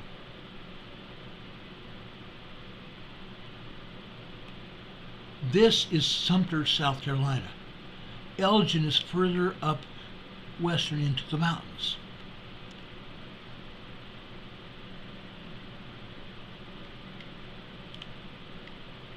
Yeah, look at the mountains. Look at the mountain range, guys. Look at that. It's Nathan Hester says it got cracks in the surface. No, it's not showing cracks in the surface. This is elevation range. It's showing elevation change from the plateau to the east and building up to the west into the mountains, the Blue Ridge Mountains. Okay? It's right smack dab on the fault. Sumter, South Carolina. They're only showing us a 2.0, and they first labeled it as a 1.9. No, it's at least a 2.0. I showed you that on the seismogram. Richard Smith says random earthquake rain droppings, heavy rain at that. Yeah, folks, we've been getting light to heavy rain all morning. This morning it was pouring here in North Carolina, coming down like cats and dogs. And yet, what shall I say? For the past 2 weeks, there have hardly been anything more than minor tremors here in North Carolina.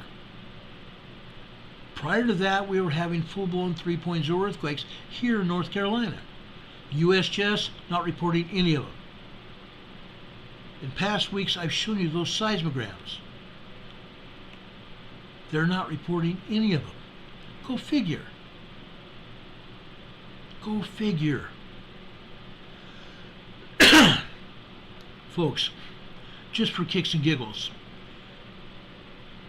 I want to take you over here to North Carolina. I want to show you something. Okay?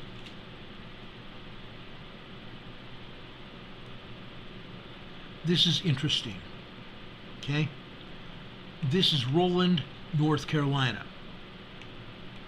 Okay, I've got to reduce this in size. I'm sorry. I don't know how it got to be that size it is here. I'm going to reduce it some more. Okay, now you can see it. This is Roland, North Carolina, up on the northeast shore of North Carolina this morning. Nothing going on. Location, southeast of Easter Island. Class, moderate magnitude, 5.2, depth, 6.2 miles. 5.2 at Easter Island off the coast of Chile. About 200 miles off the coast of Chile, Easter Island. Okay? A 5.2. That's interesting. This is Roland, North Carolina, over near the northeast shore of the state. Folks, this earthquake happened after 10:40 a.m. this morning. Look at this. This is also 3.0, not reported by the agencies. No reports of it by the agencies here in North Carolina. They underreported the earthquake in South Carolina. I showed you that. Underreported it because they don't care about anybody. If they did, they'd report the earthquakes as they are. They'd quit messing with the seismographs. They'd stop not reporting. They would report everything that's going on. Okay? Where they've come up with this idea that they don't have to tell anybody anything is garbage. Garbage. I just showed you a 3.0 here in North Carolina. That's the only one. 2 weeks ago, we were getting them all over North Carolina, north to south and out to the west. Now all we're having basically is nothing.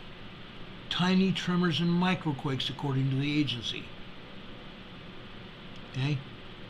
South Carolina. Sumter, South Carolina. They reported a 2.0 earthquake. They didn't even talk about all these tremors. They didn't write any articles to the press saying, oh, we just had a bunch of earthquakes.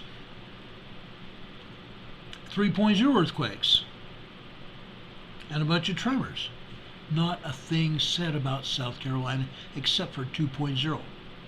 Yes, there was a 2.0, but they failed to say anything about the small quake. So we don't have to talk about it, huh? Here in Ridgely, Tennessee, this is a 1.2 earthquake on the east-northeast side of the New Madrid. Ridgely, Tennessee, they reported a 1.2 tremor. Let me show you something else that happened in Ridgely, Tennessee on the seismogram. This time on the seismogram. Look what happened this morning in Ridgely, Tennessee. Look at this. It's more than just a 1.7 tremor here. Yes, we had tiny microquakes until just after 2 o'clock this morning.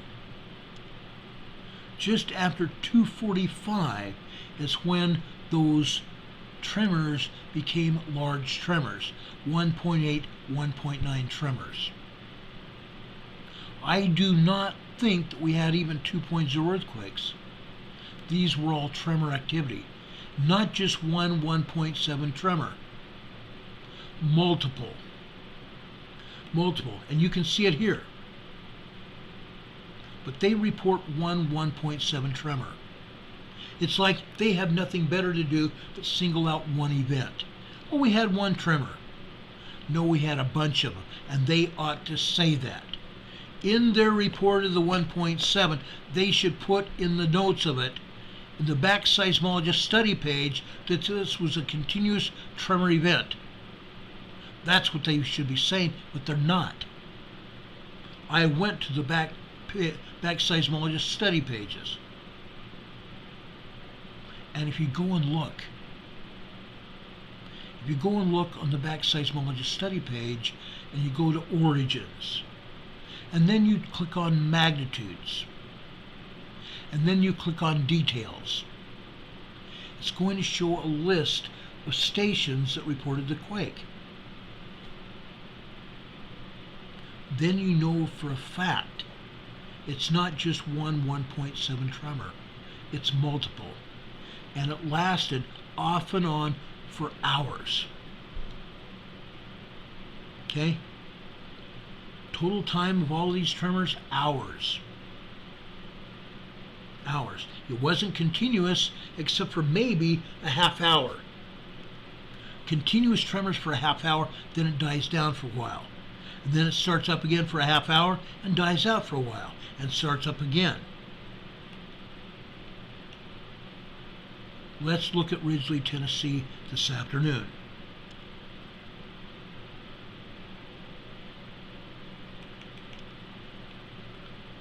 It changed, didn't it? This morning was quite busy. This afternoon, it died off. Just very tiny tremors after that. Then look what happened. Look what happened after 1500 hours, 3 p.m.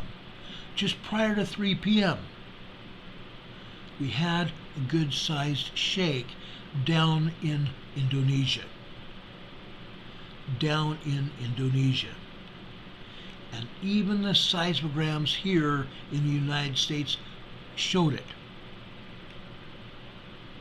Showed it, guys. Isn't it interesting that we can call the shots? Because we have all the information. And the agencies won't report it. The agencies won't report it. What is it? What is it going to take to get real truth? Is it going to take a major event where people get killed before we get any kind of truth out of these agencies? You have to ask, you have to wonder. You really have to wonder what's going on, because this is happening over and over and over again. Let me bring up the USGS map. Let's look at these large earthquakes today. Okay? Look at Indonesia. There's about almost 24 earthquakes in Indonesia today. I can go to my other device and show you. This is the earthquake that they just reported down near Java. This is actually north of Java, out to sea. This is probably 100 miles north of Java, Indonesia. This is a 5.5 earthquake. It's out to sea here. Nobody felt this earthquake, except possibly if this island right here is occupied. Let's zoom in for kicks and giggles. Guess what? Guess what that earthquake is? I mean, what that island is. This is a volcano. This island is not even occupied here. This island is a volcano here.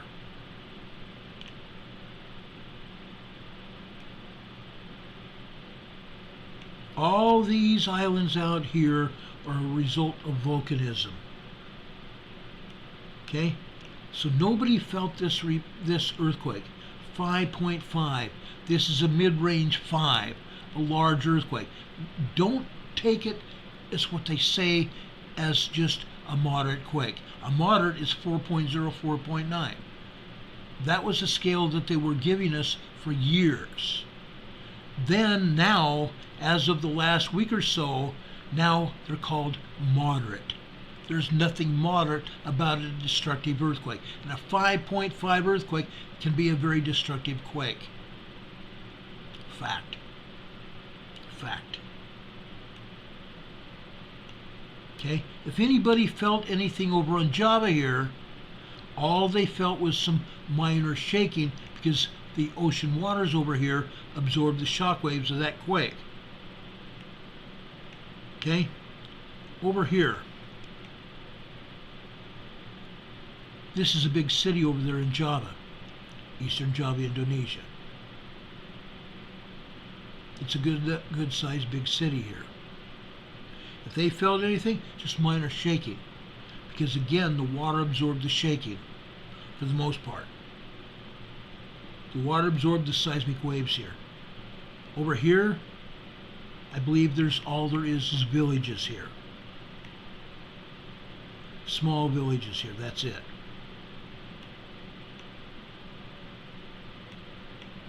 Looks like right here at the coast here, there's a small town there as well. But the seismic waves were absorbed by the water of the ocean there. It's quite a distance between man and the shaking. Down here at this isthmus here, let's just take a look at it real quick.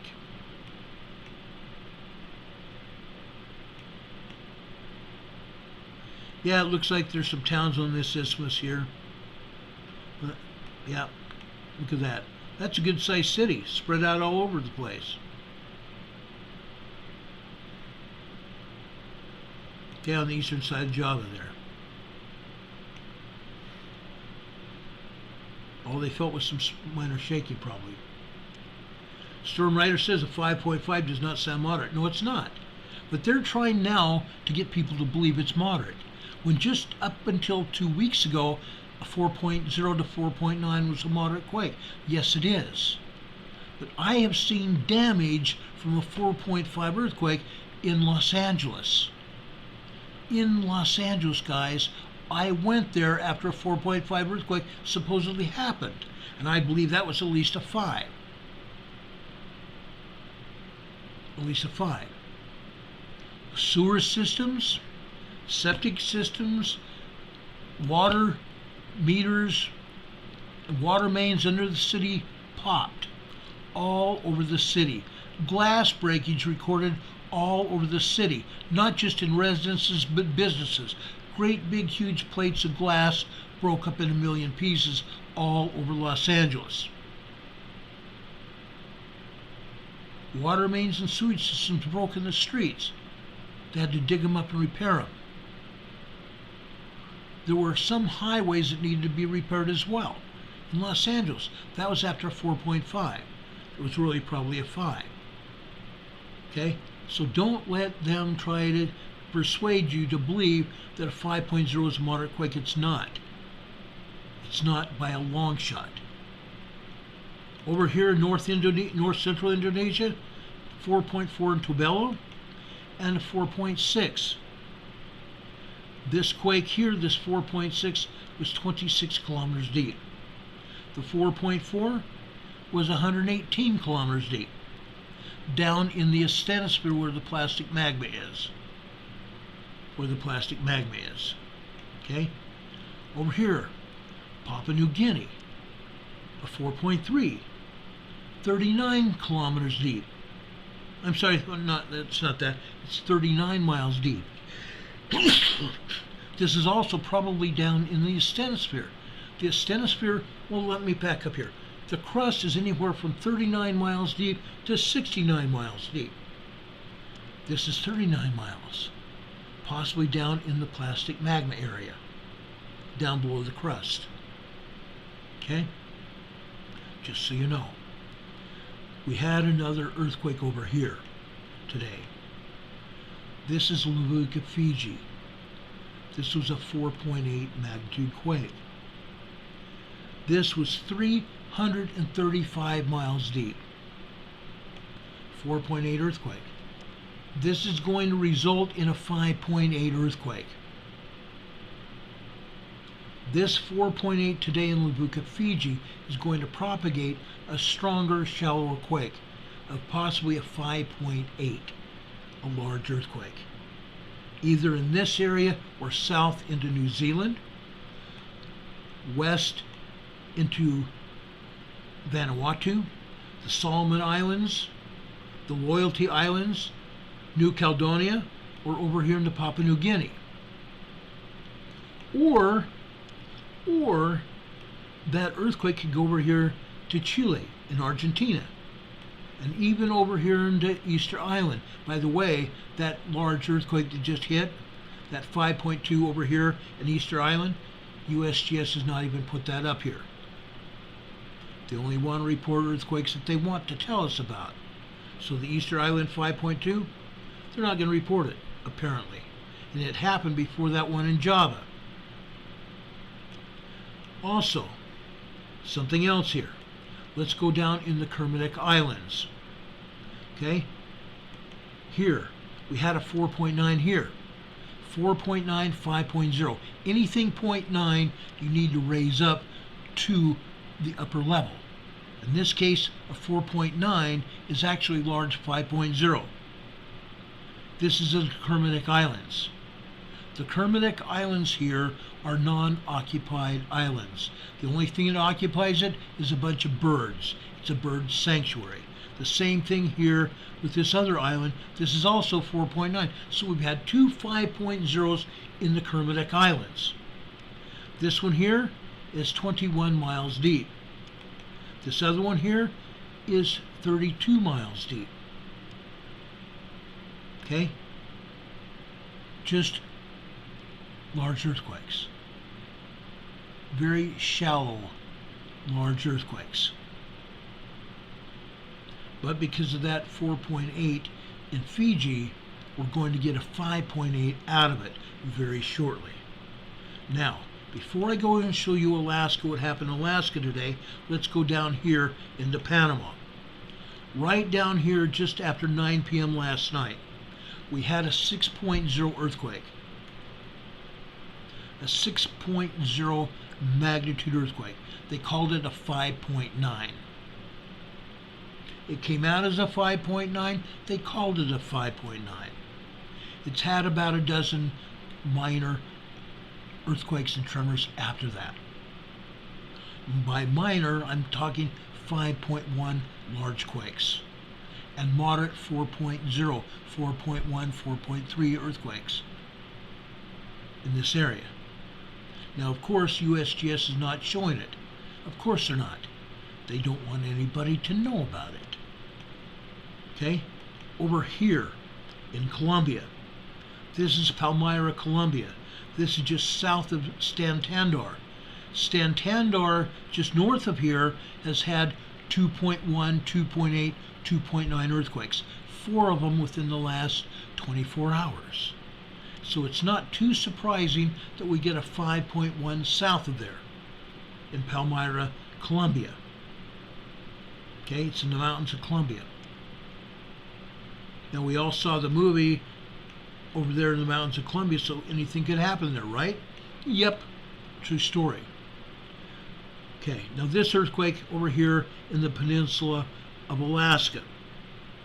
This is near Sandpoint, Alaska, where we had that 6.5 earthquake here, just a short time ago. This is in the exact same area as the other one. This is a 5.6 earthquake. 5.6 earthquake. This happened at 15:31, which is 3:31 Pacific, or excuse me, 3:31 Eastern Time. 3:31 Eastern Time. This is probably close to 9 a.m. Atlantic, or excuse me, not Atlantic, but Alaska time. This is a substantial earthquake here. A large 5.6 off the coast of Sandpoint, Alaska. Now, folks, this is on the Aleutian Island Fault. Land masses don't have any, or excuse me, not land masses, but the islands here are unoccupied for various reasons. The closest village is here over in Sandpoint here. Okay? Again, I believe the ocean water absorbed the shock waves of this quake. The North Pacific Ocean absorbed the shock waves of this quake. 51 miles southwest of Sandpoint. No, it's southeast of Sandpoint. West would be on this other side. This has nothing to do with southwest of anywhere. This is southeast of Sandpoint. I don't know where they get their longitude and latitudes from. It's all backwards. They say it's southwest. No, it's not. It's southeast. Anyway, no problem. Nobody probably felt that quake. But we know for a fact what's been happening over here along the Kamchatka Peninsula. We've been getting 5.4 and 5.5 activity coming up here to the Kamchatka Peninsula from down south. From way down south on these earthquake faults. All that energy is going up the western Pacific here, going over to the Aleutian Island Fault Zone. That's why this earthquake hit. All that energy from the south is coming up here, from the South Pacific all the way up here through the earthquake faults, earthquake superhighways. And you can see the other minor earthquakes and tremors over here in Alaska. Okay, I'm just going to take over a couple of them here. This one's a 2.4 northwest of Denali. They're calling it west-southwest. No, this is northwest. Northwest of Denali National Park. It's a 2.4 earthquake, minor earthquake. Over here in Denali, 1.0 tremor. In Denali, they're calling it 32 miles north of Petersville. No, it's not. It's in Denali National Park. This is 1.4 in Denali. They're calling it northwest of Petersville. No, it's not. I wish they would quit misidentifying locations. They're not going to mess with me or you or a few other people because I believe that most people know it's not southwest of anything. It's northwest. Okay? The furthest north earthquake we have is up here. This is central Alaska. Stevens, Alaska, a 1.6 earthquake tremor. 1.6 tremor up here. Okay? Over here in the Gulf of Alaska, this is a 2.6. Over here off the coast of Oregon, okay, On the Blanco fracture zone, this is the third earthquake this week so far. This is over on the northwest side of the Blanco fracture zone. The other two earthquakes have been over here on the southeast side of the Blanco fracture zone. This one is a 3.3 earthquake, a small earthquake, off the coast of Oregon today, on the Blanco fracture zone in the Cascadia subduction zone region. It's very close to the Juan de Fuca fault. You can see it here. The only other earthquake involved in Cascadia is down here off the coast of Petrolia. This is on the Gorda Escarpment.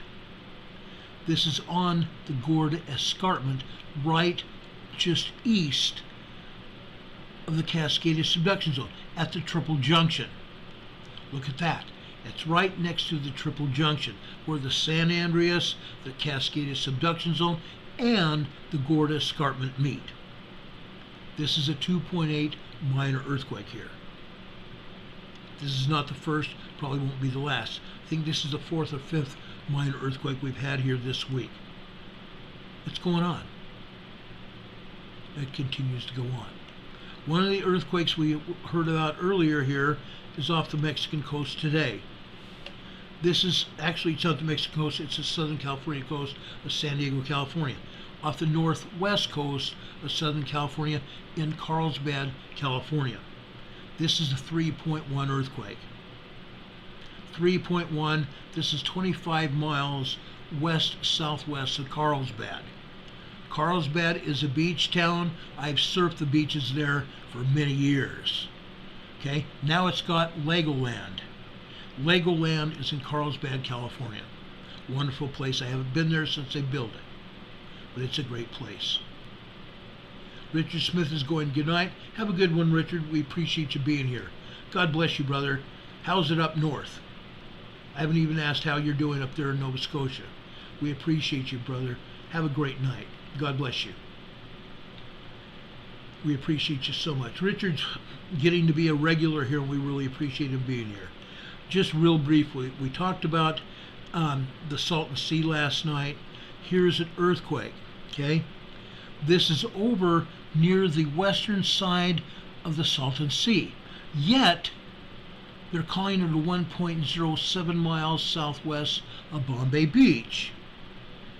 Yes, it's 7 miles southwest of Bombay Beach. This is Bombay Beach over on the east side of the Salton Sea. Okay? It's closer to Salton City. Salton City is over here on the west coast of the Salton Sea. Okay? I don't think USGS gets it. They need to properly identify where these quakes and tremors are happening. That was a 1.0 tremor. Over here in that area where we had tremors and some earthquakes before, yesterday, remember we had a 4.2 here? Nyland, California, Calipatria area. Here we're having a 2.4. A 2.4 minor earthquake here. This is 5 miles northwest of Calipatria. No, it's not. No, it's not. It's right there in Calipatria. That's Calipatria. This is a 2.5. This one's southwest of Nyland. Yes, it is southwest of Nyland. Okay? This up here, closer to Salton Sea, this is also 1.5. So we're still getting earthquakes here. We're still getting earthquakes. Does that tell you that that 4.2 was probably closer to a 5.5? Okay? 6 aftershocks, 1 foreshock at a 4.2. Now we see 3 more. 3 more aftershocks. That's probably closer to a large earthquake. Another 4.2 in Indonesia. Okay? Anyway, you can see what's happened today. Okay? It's been one of those days. Also here off of Baja, there was a larger earthquake, but they're not showing it, and I don't remember what size it was. Okay? But that's what's going on. Does anybody have any questions? The New Madrid fault is moving to a great extent. It's being pushed together against the west by the Mid-Atlantic fault here. This Mid-Atlantic fault. And again, they're not showing hardly any activity at all. There's earthquakes here in Spain. There's 8 earthquakes over here in France today. There's earthquakes in Switzerland. Earthquakes in Germany today. We have about 50 earthquakes in Italy today. We had 4 earthquakes over here in Croatia today that they did not report. Aftershocks of a 6.7 earthquake 6 months ago. Earthquakes down here in Slovenia, not reported. Yeah. Earthquakes over here in Greece, not reported. 50 plus earthquakes over here in eastern Turkey, not being reported. They're reporting 1 earthquake here at 4.2. Big deal. Big deal. 50 plus earthquakes here in eastern Turkey, not being reported. Go figure. Go figure. And did you also know, over here in Norway, we've had 3 earthquakes today? These are just ones, guys, stretching from southeastern Norway all the way up here into northern Sweden. Norrbotten, Sweden. Norrbotten, Norrbotten, Sweden. Northern Sweden, Lapland. Lapland, Sweden. Okay? Then one other earthquake down here just northeast of Stockholm. Just northeast of Stockholm here. Okay? In a town called Uppsala. Uppsala. Uppsala, Sweden. Okay? A 2.1 earthquake. Stockholm's right there. Any questions? Any questions about anything, guys? I know I've been off the wall with all these earthquakes, telling you about what happened, but I think it's necessary to understand what exactly is going on.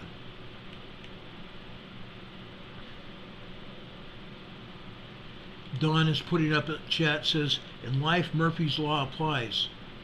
If it can go wrong, it will. Oh, I can promise you that. I've seen it during my life. It's almost insane. It literally is. It's almost insane.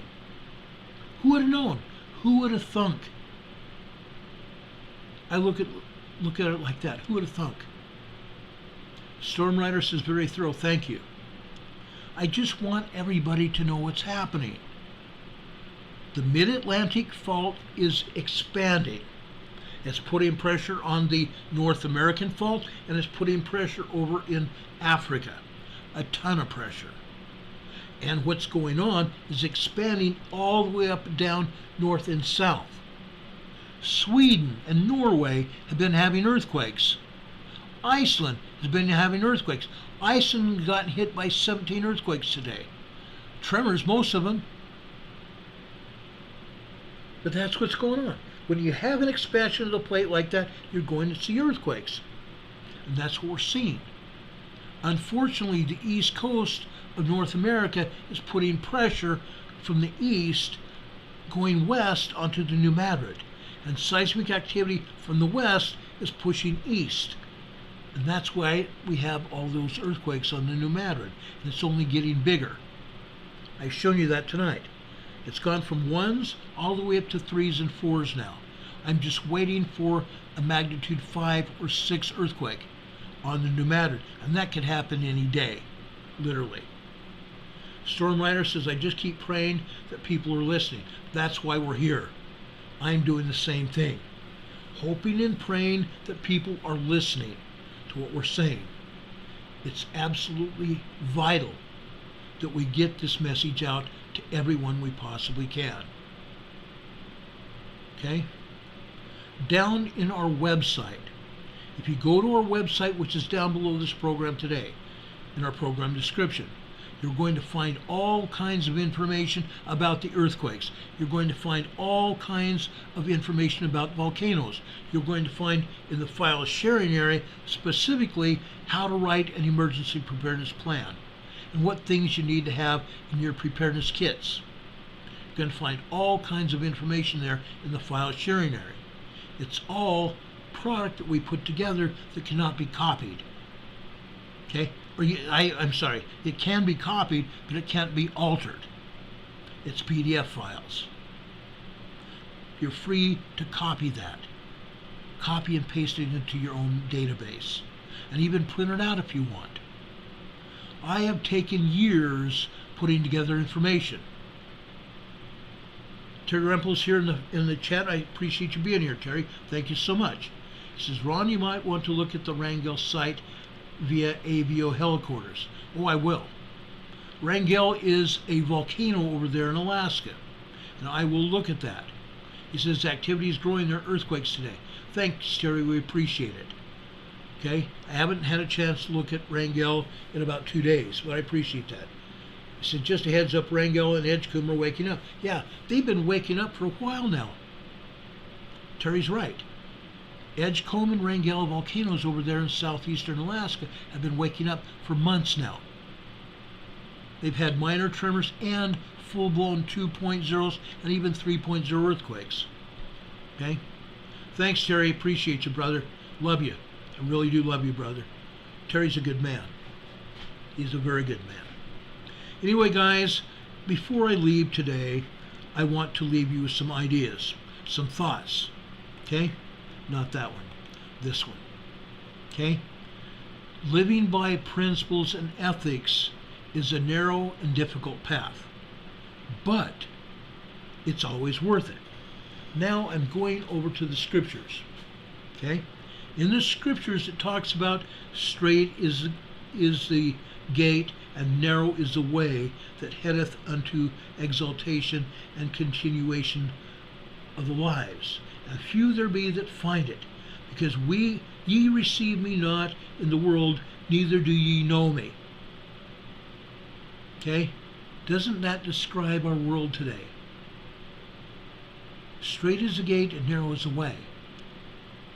We've talked about being on the straight and narrow path. We've talked about being on the straight and narrow path. That's in the scriptures. That's in order to make it back to heaven, literally. You got to know God. You need to believe in Jesus Christ. Over here in Matthew 7, verse 14.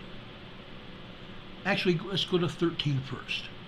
Enter ye at the strait gate, for wide is the gate and broad is the way that leadeth to destruction, and many there be which go in thereat. They lead themselves into destruction. Verse 14. Because strait is the gate and narrow is the way which leadeth unto life, and few there be that find it. Beware of false prophets which come to you in sheep's clothing, but inwardly they are ravening wolves. Who are those wolves? The elites of the world. Not just here in the United States, but all over the world. Okay? Literally all over. Now, in verse 21 it continues, and this is where you and I come into play here. And then will I profess unto them, I never knew you. I never knew you. Depart from me, ye that work iniquity. Those people that are not following the life of Jesus Christ, being the people that we should be, that Jesus Christ taught us to be. Guess what? The door's going to open when we knock. When they knock. Are we going to be let into the kingdom of heaven? Or are we those the Lord talks about here? I never knew you. Right here. Verse 23. I never knew you.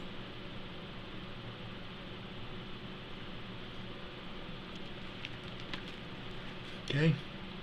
I want to share you that because this is so true.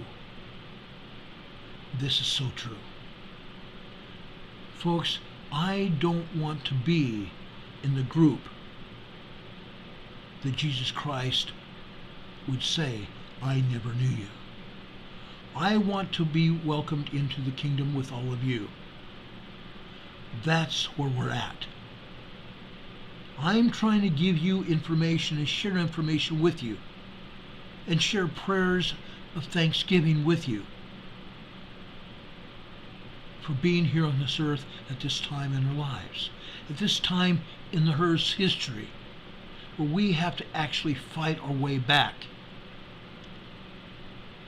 Some people had it easier than we did.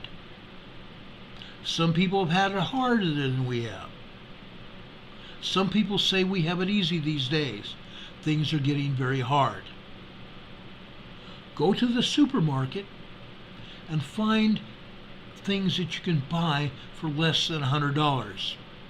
Find the food supplies you need for less than $100. It can't be done anymore. Food prices have skyrocketed. Totally skyrocketed.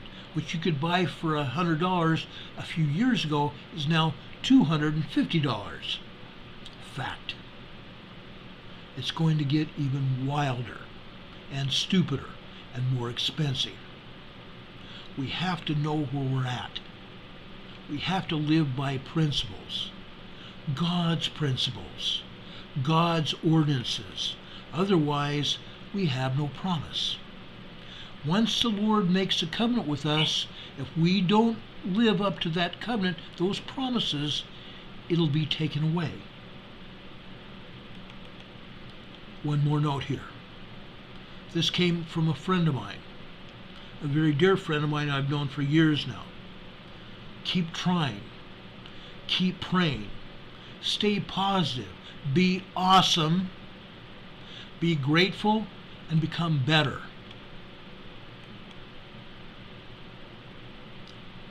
True. So true. Then this.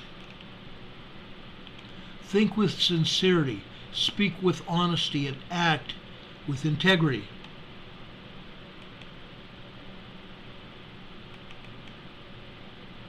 And this.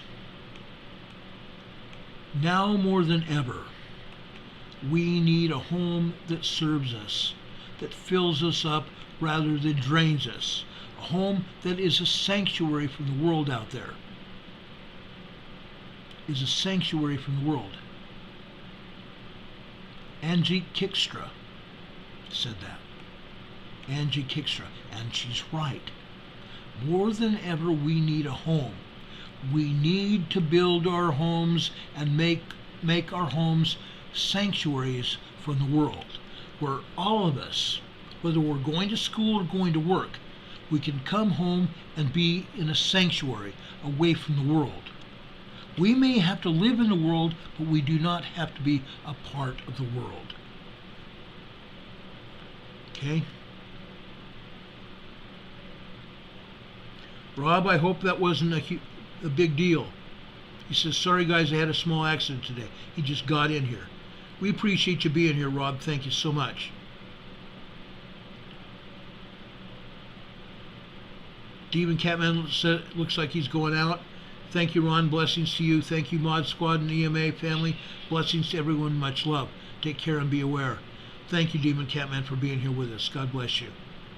Thank you so much for helping us.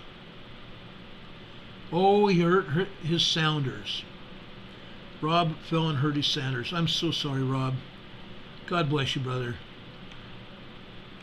Rob's a great man. Actually two more things. Right here.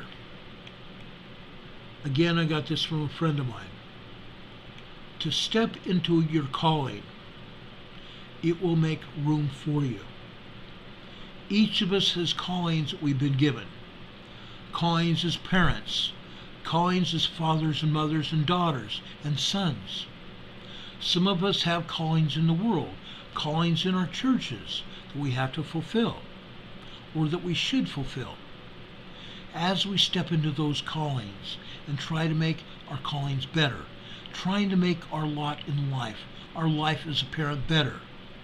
As we step into our callings and try harder, it's going to make room for us. And we're going to be enveloped in not just success, but a rightful destiny, a location that we want to be in, because we successfully put the work into what we've got to do. We've successfully been a son and daughter. We've been a successful parent or a successful employee. That is our calling. Step into your calling. Step up into your calling. You can do it. One more thing. Okay? Again, I got this from a friend of mine. You did so much with so little in the past. Just imagine what you'll do from an elevated state of alignment. Imagine what you can do from an elevated state of alignment. When you are with God, when your life is surrounded by spiritual activity, when you are working out your salvation for the heavenly kingdom. That's what this entire devotional is for tonight. Working out our salvation for the kingdom of God. Working out our salvation for the kingdom of God. It starts out with this one, right here. Living by principles and ethics is a narrow and difficult path, but it's always worth it. Brothers and sisters, may God bless us this day and always. May God be with us to help us, to guide us and direct us in the paths that we should be going. It's my prayer, guys, that we can achieve this. We can go and do the things that the Lord has commanded. For the Lord giveth no commandment unto the children of men, save he prepare a way for them to accomplish it. That's Scripture. That's Scripture. I love you guys. I hope you have a great night. If anything else happens tonight, we will be back on the air to tell you about it as soon as the information comes out. So guys, I hope you have a great night and a better tomorrow. If it comes out tonight, we'll be back on the air tonight. We've done that many times, even recently. Tomorrow we'll be back on the air between 6 and 7 o'clock. We got here just before 7 o'clock tonight. I hope you have a great night. I really do. I've done a lot of praying. I've done a lot of preparing, planning, and even repenting in the past. It's got me to where I am today. I love each and every one of you. As Walter Cronkite would say, and that's the way it is. Thursday, August 3rd, 2023. For Emergency Management Associates, this is Ron Tyler. I hope you have a great night. We'll see you on the other side tomorrow. See you soon, guys. God bless.